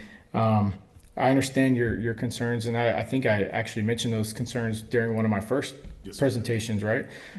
We don't want to be prohibitive when it comes to new developments coming in for some of the reasons we addressed earlier in this city council meeting, but we do have to consider what's on my little plaque here, and we also have to consider maybe secondary consequences that we're not all thinking about when it comes to some of these 250, 300-year-old trees being removed indiscriminately. I think you also made a good point in your notes to us that the mitigation rates haven't been updated since the ordinance enactment in 2008. Yes. And that the rates that you put in here, our current rates, some of it still falls within industry standards when compared to other cities. And you list all of the cities, Leon Valley, New Braunfels, Carrollton, for example. And I mean, it's obvious that you have spent a considerable amount of time looking at other municipalities. And I think because our rates have not been updated since 2008, we're certainly overdue. So I wouldn't, I don't think we need to change the dollar amount per inch. I think we are within industry standard, even though it's been since 2008. We fall kind of in the middle. Some people are a little bit more in some areas and less in others. So I think we're good there. It would be more so, a lot of the other municipalities are going to 100% preservation rate for heritage trees or any classification above that. I can support that fully. And again, that's not to say, just on record, that you cannot remove that tree at all. It just means that if you go below that 100% threshold, then you'll have to mitigate or replant those inches. 5 to 1 instead of 3 to 1. 5 to 1 for majestic. I'm still proposing that for what we consider heritage trees to remain at 3 to 1. Yep. Yes, sir. All right. I would echo what Councilmember McGowan said about how we haven't updated these in almost, 18 years. You think about the rate of inflation. We're within industry standards. I think that's reasonable, but I think the one that really stands out is the unauthorized removal. I think it was $500 per caliper, if I'm remembering right. I mean, that's, just to bring it up, inflation is probably around 50%. So that ought to be jacked up to something that is more in line with where the value of the dollar is today. And I think it's $500 per caliper. So I would, for clear, we're talking about not mitigation exactly. We're talking about unauthorized removal. I think right, and there would also be other consequences. Of course, it'd probably be a stop work. I mean, there's other things that would occur during that time. I can look further into that. I wasn't approaching any of this really from a punitive mindset. It was more so from a prevention kind of thing, or you know what I mean. So, All right, well, let's go on to green space requirements for residential lots. Number 3. yes. So for Just bringing clarification for the record. You want, I'm asking if city council would like to have requirements for green space on residential lots, whether it's a percentage of the lot that has to remain a green space, as I'm proposing that definition be, or a limitation on impervious cover. One or the other, they kind of go hand in hand. A lot of places are requiring green spaces. I think I actually. So if I you, doubt if you y'all have a want me- building lot like ours in Iron Horse Canyon, which is 80 feet wide by 100 foot deep, and your pad is 50 by 50, where's the green space going to occur? I'm sorry, I don't know if I followed. If the you have a question. go up to Iron Horse Canyon. Okay. My lot, 80 feet wide by 100 feet deep. And the pad on the house is 50 feet by 50 feet. And you have to have setback. So there's only sometimes in those lots 20 or 30 feet for your backyard.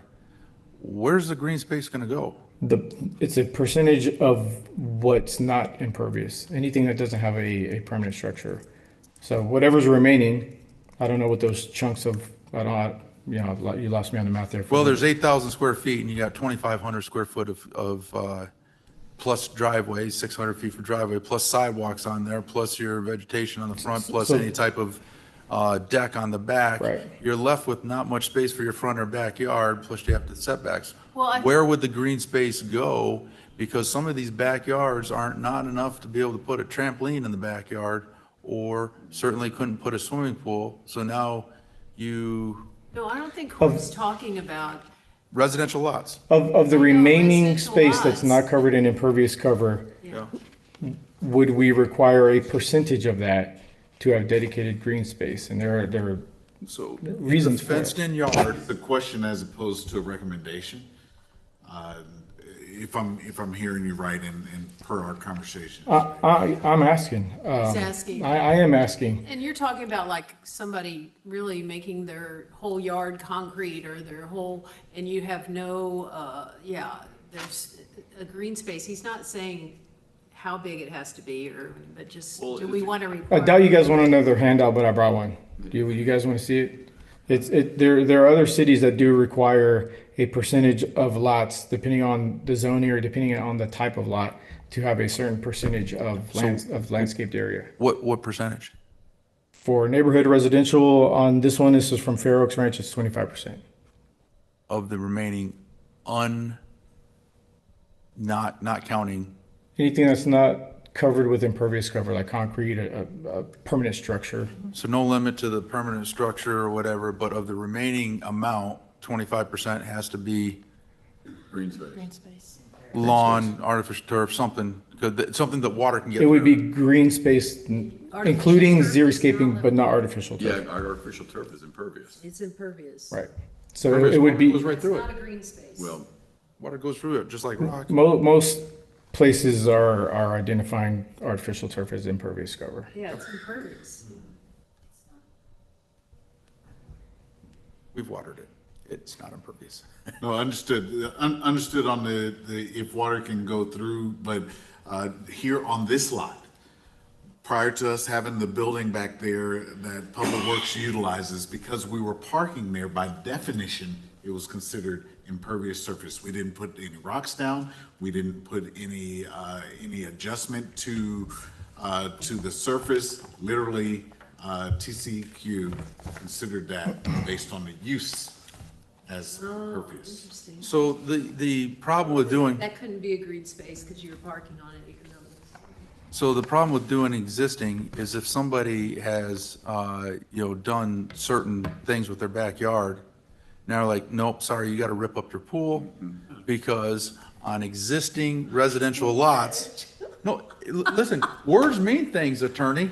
I know. So when he says green space requirement, no, he actually is. If you build your house and now you have to have 25% green space on existing lots, if you have Sure, something, you'd be grandfathered.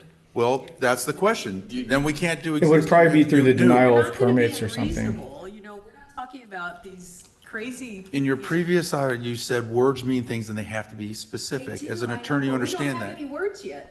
New Yet. and These are existing. just discussions about, I we know, don't have it so- all down right now. I know, that's what he's asking for. Are we gonna go forward with new?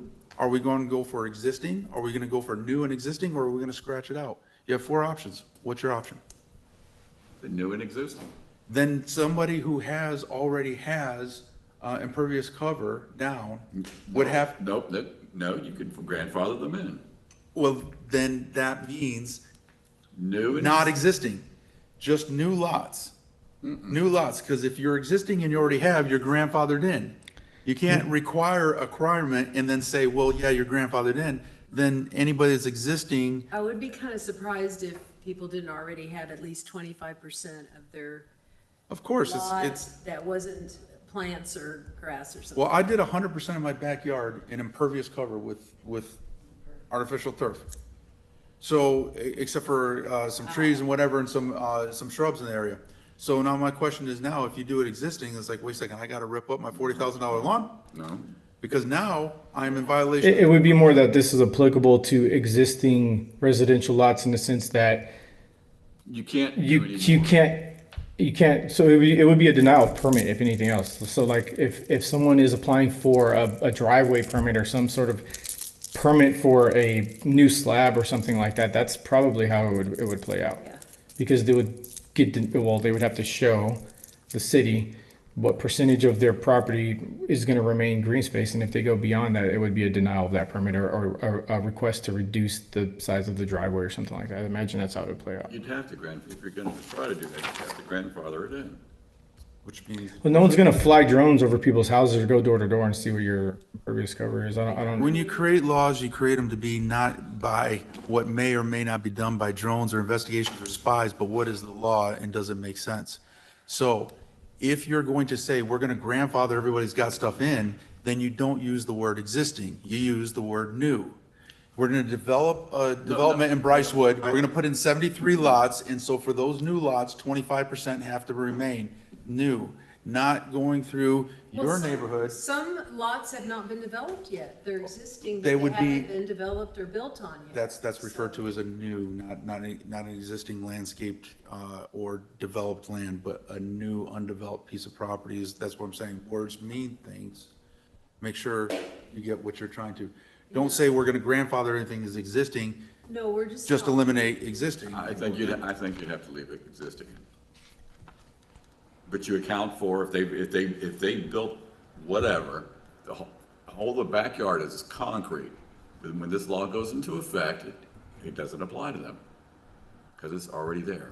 I think That the means you don't use issue is existing, because we want existing. No, green no, but then you have someone that has all green space in their backyard. Yeah. On an existing lot. That means they have to keep 25%. I think the question was really, do we want to require green space in residential lots? Do we want that or not? And I think that's the discussion to have. I think that's a better way to saying it. My recommendation is leave residential out of that, but put it to commercial, because that's really where you're talking about. And commercial, correct me if I'm wrong, includes when a developer is coming in to do an entire, even though it's gonna be a residential community, that's considered a commercial development project of residential houses, correct? So it would still apply to commercials. Maybe the better option here is to apply this to commercial lots, which is where we're looking for green space. Like, for example, in the 30 acre plot below your house, that a certain percentage of it would be left a green space around it. Or, It could apply to single family lots as well, and not inside a large subdivision. Anyway, I just think that we're trying to think about this. Do we want to require that for residential? And do we want to require it for commercial, either or? What about mitigation fund? How about that? Okay, so let's, on the green space requirements, are we gonna, I would like some guidance on what do you guys want me to come up with something specific, or my do y'all, voice, are who y'all feels it completely should opposed be to it? on commercial? Who believes green space should be Definitely required? for commercial, I believe. We should have some green space. And commercial has other requirements, in case you aren't familiar with the landscape requirements, perimeter shading and parking lot shading, and there are other mechanisms in there that already require green space in a sense. This is more so, So we're already, I've laid out in previous discussions, I'm sorry, Councilman Cato, and in my notes that I provided, there are consequences that I'm fearful could happen if we don't come up with something, and including residential.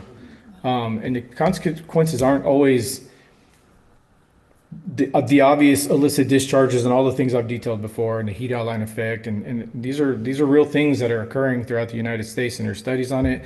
I've taken trainings on it. There's other cities that are adopting things to get ahead of it, whether it's through zoning or through whatever means we determine that we want to do. But also, if someone goes, there's civil consequences as well. And the thing is that even though we stay out of civil matters, someone's going to respond to it initially, or someone's going to get the complaint. It's usually me or code enforcement that gets those complaints. If we just allow anyone to do all concrete on their entire lot, or all something impervious on their entire lot, that water that was hitting the green space has got to go somewhere through some method. And you can inadvertently shift that water flow to your neighbor's property, and now they're flooding out. There's things that I believe we have to consider, like I've laid out with the illicit discharges, heat island effect and all that, but also if a neighbor in a neighborhood is not limited in the amount of impervious cover they can add, there could be other people that are affected. True. Next door neighbor, yeah. Or even It's worse. very true. I see that a lot. Drainage Percentage problems. of non-impervious cover.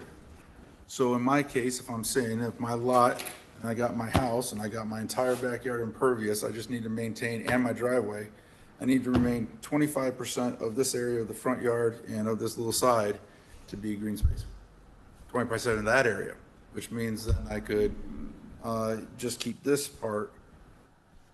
See, we're starting to get a little bit ridiculous. What would be helpful, Corey, is to find some other city or wherever that does have green space requirements for residential lots, and maybe we could look at that. Because instead of us having to reinvent the wheel, we're kind of, I'm sure they address these problems that the mayor's bringing up as well. And I think that would be a good idea. And perhaps, if I may, as we move forward, maybe this would be investigation that would not be in this iteration of the update of Chapter 94. Yeah. That's probably good, because as you presented this, you've been tasked with looking at however many ways we can find. So this is a little bit like brainstorming and looking at all the different things that could have been done. Here's the encyclopedia of all the things that can be done. We don't have to institute them just because they're out there in the available world. And so we have 7 of them. Some of these are addressed a little bit by the state law, and we have some of these already in force. We're just looking at adjusting the percentages and updating, et cetera. Mitigation fund use. Is this to change what we can use our mitigation funds for? Can we back up a little minute? I'd like to see what the council thinks. Yes. Oh, sorry. Regarding, because it's what the council thinks regarding residential lots. Should we pursue that and include that as Corey's recommendation? I mean, a lot of them already have HOAs, deed restrictions, or it comes back down to some of our comments when we talked about artificial turf. Are we kind of overstepping a little bit? Do we want residents to do what they want to do? I mean, it is a tough thing. And of course, you're the expert, by far, out of all of us. But I think HOAs and deed restrictions are going to be more restricted probably than us.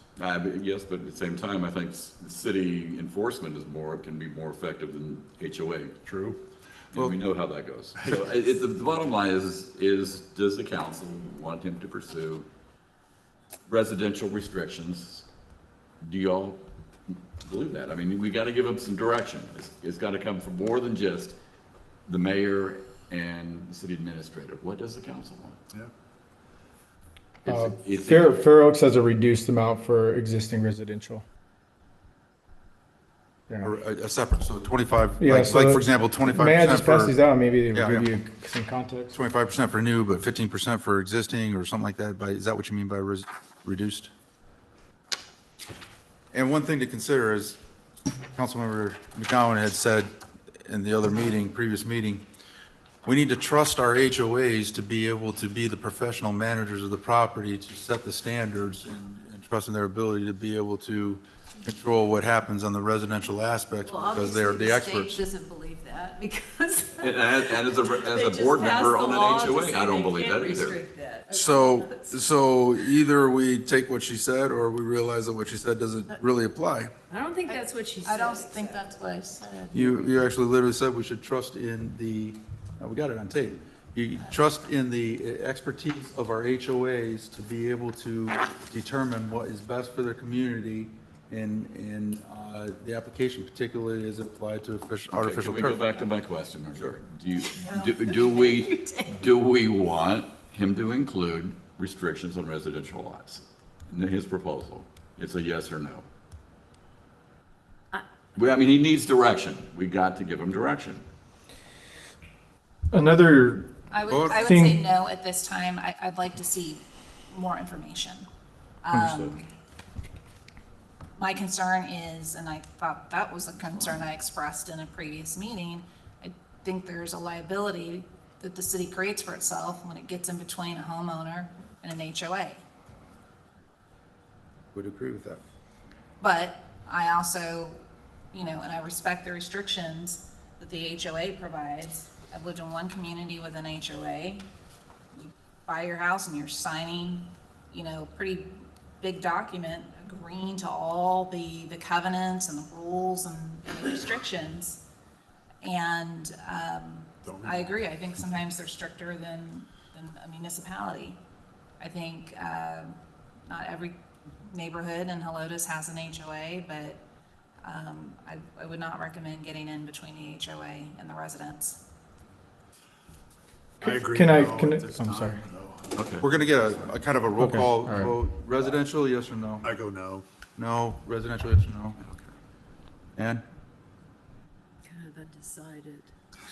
Greg? I don't know that we have a big problem with that right now on residential lots. I feel like there's, enough lawn that most, except when the mayor said he doesn't have any, that worried me a little, but other than that, I mean, I think we can hold off, but I don't want to drop it completely, but I do think it's an important thing in the near future.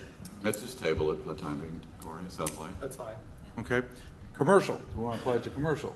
Commercial, yes, I mean, apartment complexes, big shopping centers and stuff like that, yeah. I mean, they just can't come in and bulldoze everything down and dig it all up and put cement and asphalt.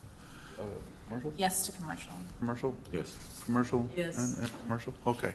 So there's some direction to take a look and put some language together. It sounds like we're moving forward with 1, 2, 4. Now, define mitigation fund, what are you looking to utilize that for? Expand it, because my understanding, our mitigation fund gets so big and we currently have limited use of what we can spend that money on, so we're looking to expand. There's really no definition or any guidance on it currently, so that's what I'm seeking. We've historically used it for, hiring a contractor to trim some trees or something like that. We also historically have used it to fund our tree, oak wilt mitigation grant that we have for residents apply for it. Beyond that, we don't have any other scheduled uses. I provided some ideas of what I thought it could be used for. I don't know if you all were able to read through those ideas, and if I'm open to hear suggestions or what you like or what you don't like, or what you're willing to approve or disapprove. Can you just highlight them real quick? Highlight them real quick. Okay. Some of my recommendations are for the city purchasing trees for our parks and grounds, including Old Town. I think that's kind of a no-brainer. Let me give a little more information. I believe the funds that we collect that go into this fund are intended to give back to the urban forest in some respect or some aspect. Agree. Okay. Second one would be city purchasing trees to give away to residents, which would allow for possibly an awesome yearly event. We have a household hazardous waste event. We have some cool events throughout the year. Other cities do that, and sometimes they collaborate with other entities like CPS and stuff like that. And it makes for a cool event, and it's giving back directly to the community who seemingly is affected by trees being removed. Still want to make sure that we fund our oak wilt mitigation grant. We only spend a couple grand out of it every year, so I think even if we maintain like $50,000 in that dedicated fund, because it is a dedicated fund, that would fund it for at least 5 years, and I think at that 5 year mark we can reassess. City purchasing dedicated green space was an idea that I had on there. It'd give us, in some cases, like currently we have roughly $560,000 in there that could purchase. There was mention of the linear park, revisiting that idea recently. Maybe it could be used for something like that, or purchasing land that coincides with that plan or that idea. Public Works purchasing equipment necessary for vegetation management and urban forest maintenance. That could be anything from mowers and chainsaws to, we have a current chipper, but maybe in the future the chipper breaks, we can get a new chipper with those funds, because it is directly related to the way we process our vegetation. Those sound reasonable. And training and education, obviously, for staff related to trees and landscaping, maybe send some guys to, different schooling and trainings. Does anybody have any opposition to any of those items that were listed? No. Okay, all right. Incentives for businesses to preserve heritage trees. So I heard some of the conversation and spoke with Henry a little bit on this over the phone. It does get problematic to offer incentives to people, because then you can say, hey, I'm going to cut down my tree. We'll give you money not to do it. And they keep doing it year after year. So it gets problematic that anybody has a heritage tree can then say, hey, give me money. So that's one thought for consideration. Most people who have heritage trees want to keep them. We also have mitigation, and they're going to have to get a permit to cut down a heritage tree from the increased aforementioned issues. So, and if they cut it down illegally, there's a huge giant fine for that as well. So what are we talking about I here? don't see the purpose of it. I think this would be more so for new developments that elect to keep certain trees or clusters of trees, because that matters too. It would be for new development. It wouldn't be like a business that's already here saying, hey, since I'm keeping this tree, do I get some sort of incentive? It'd be for new development coming in. Development only, okay, I could see doing that. New development only, but they're also penalized pretty heavily if they do cut one down by having to do the 5-to-1 or possibly 10-to-1, depending on what size it is. So there's incredible incentive there to keep it. As you and I both know, with the Pricewood, they worked it very hard to have minimal effect on large trees, because it was incredibly expensive. So we already have a financial incentive to keep it. Do we need more a financial incentive to keep at this time for directive purpose, not a final decision? I don't believe so. Okay. Sabrina? No. No, I don't think so. Ann?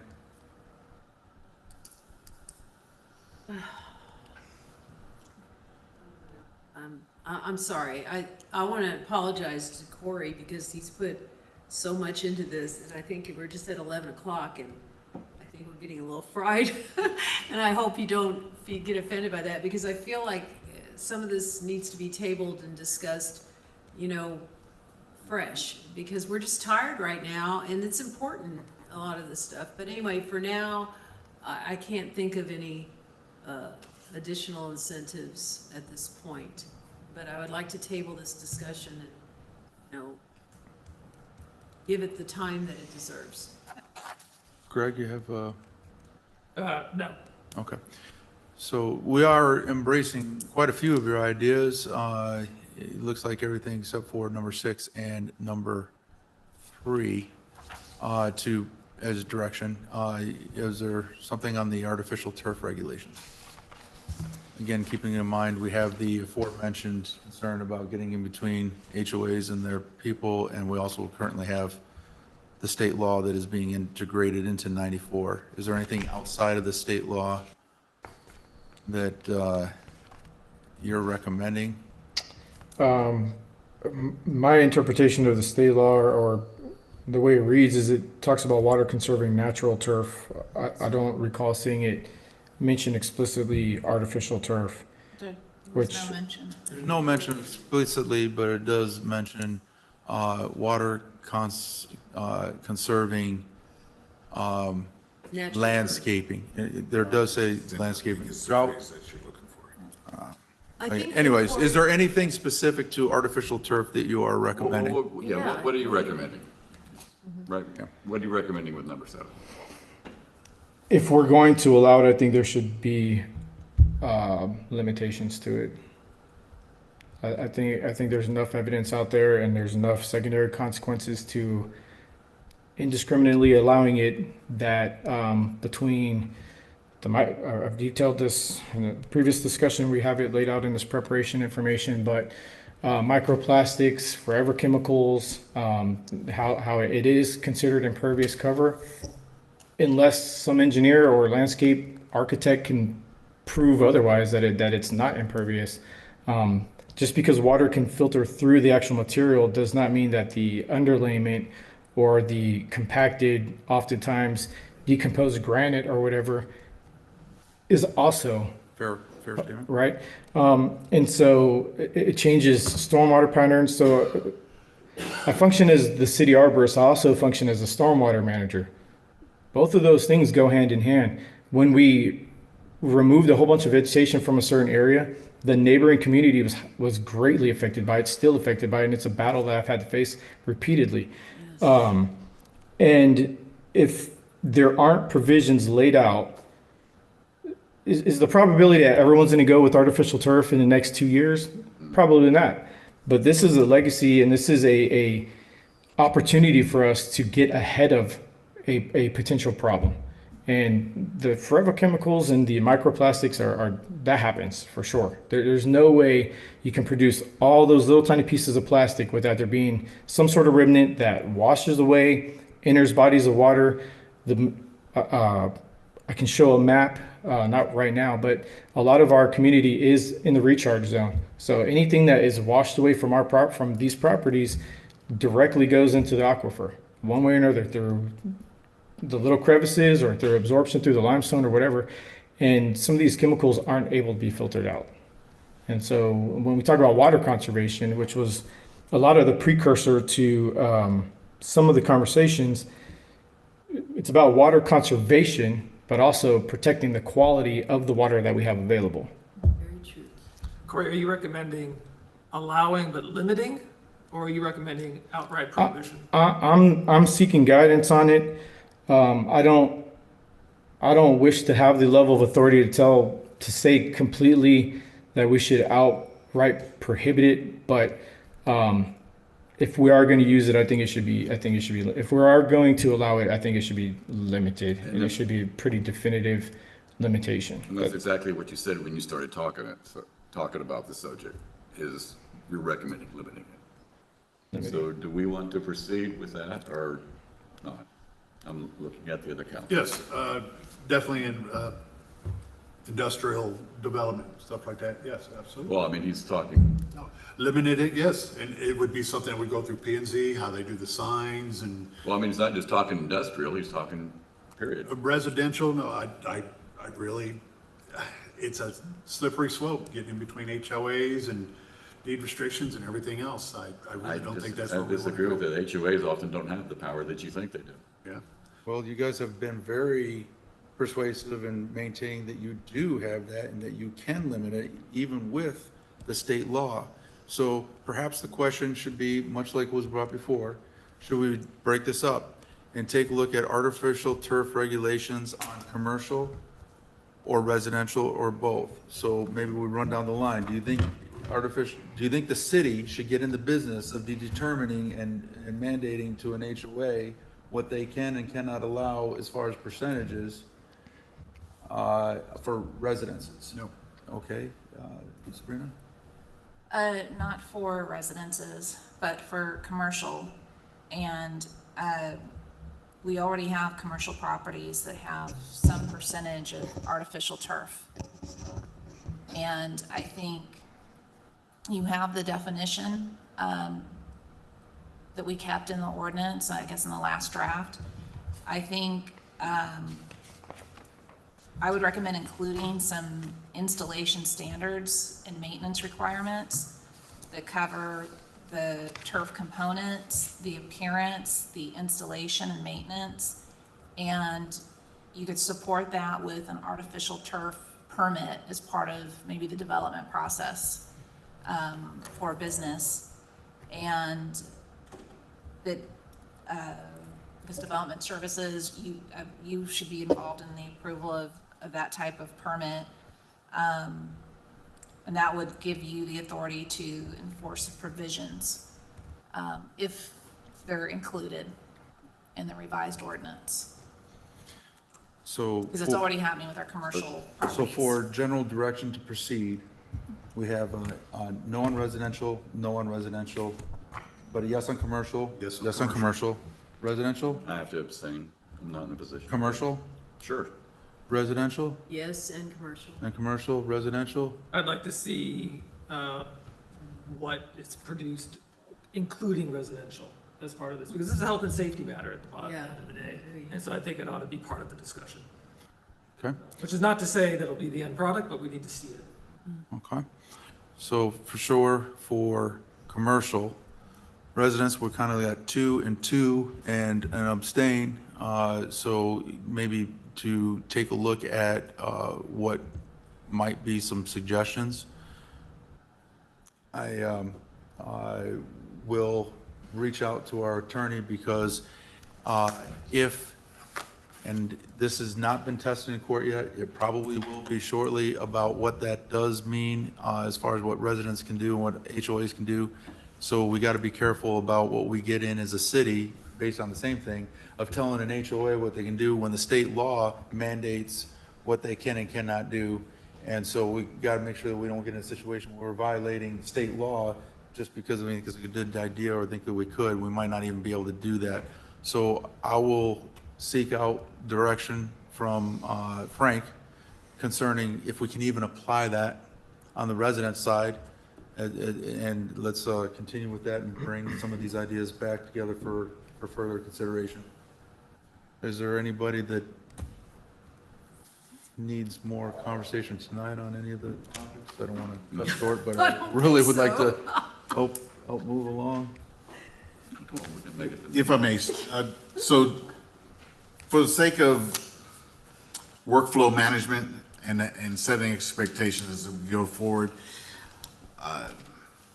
I understand that there are some things that may be tabled or will require additional evaluation and setting up, like if we're going to impact a potential permitting process, what I would recommend and actually give guidance to you based on tonight's meeting, if we are still marching towards having a second reading in the next meeting, taking this to P&Z and then moving forward towards having a true second reading, that we do not include in this next second reading the things that will require a heavier lift to get it there. This ordinance update does not have to be 100% coming out of this set of meetings. There are some things that will take more time. My request is let us move forward with the items that we don't have any contention on, so that way we can make the updates. There are some things that are really important to get out there. The basic things from the ordinance that you have seen, we've already, I believe, kind of thumb wrestled and talked through those things. We had these new things here that are added or follow-ups. So I see the moving preservation, the number 1 item, the number 2 item, the number 5 item as actionable, leading towards the next set of meetings. Fair assessment? 1, The 2, other and 5. items, the other items can be tabled for a more exploratory discussion because we can make additional iterations. Thoughts, councilman, thoughts on this? I agree. Sounds good. You agree with it? I have no problem. Okay. Yeah, that's We're good. fine. 1, 2, and 5 for now. 1, 2, 5. My only question is, do we need to address 7? Does 7 need to be addressed sooner rather than later? Well, We don't have a high incidence of people putting it in. So my answer to that question would probably be no. There's a handful of people that have it, but it doesn't appear to be a lot of it being installed because it's god-awful expensive. So But I think we'd already agreed on 7 it was commercial anyway. on just commercial, and that's in the, well, Well, there's also the invitation to expand into beyond just the reviews that the city arborists would do. So if we have to build something that's associated with that, with regard to permitting process or anything else, if that is a part of the deal, that is not an item that I would assess as being able to be ready for the October hearing if we stay on pace. Wouldn't that be an inspection on the plan for the development of a commercial property? And it would he's be. talking about in order to be able to assess the ordinance changes and the permitting changes and going to P and Z in order to get this all by October. Okay, got That it. maybe that item gets postponed, and as we develop and look at it, we can handle 1, 2, and 5 now, Got it. and then work on those for a future iteration. So let me do a pulse check. Mr. Vu, is it reasonable for 1, 2, and 5 to, as far as marching orders, to be on the pace that we had Yes, sir. internally set? Yes. May I make one other comment? No. So let's just, one last comment and then we can adjourn. If he continues, Potentially. yeah, if he continues working on the other items and then you guys come to a consensus and then you say 3 months from now, okay, Corey, let's go ahead and make those changes or not make those changes, whatever it is, keep in mind, we are going to have another public hearing, another set of public hearings. Correct. That will Okay. be part of the overall package for a second iteration Yes. down the road. Yeah. Okay. I agree. So I understand that we are marching towards the reasonable updates that are within the job jar that we considered for 1, 2, and 5. Yes. And on pace for the P and Z as October. And city council in October, that first week. They happen to fall in the same week. Sure. P and Z and council, As whatever the stated. days are, 6 and 8, I think. As stated just now. Okay. So direct. Excellent, thank you. With no further discussion required and no vote or action on this item, we now come to a close. This meeting is adjourned. The time is 11:12 PM. No, we used to be here till 2 in the morning.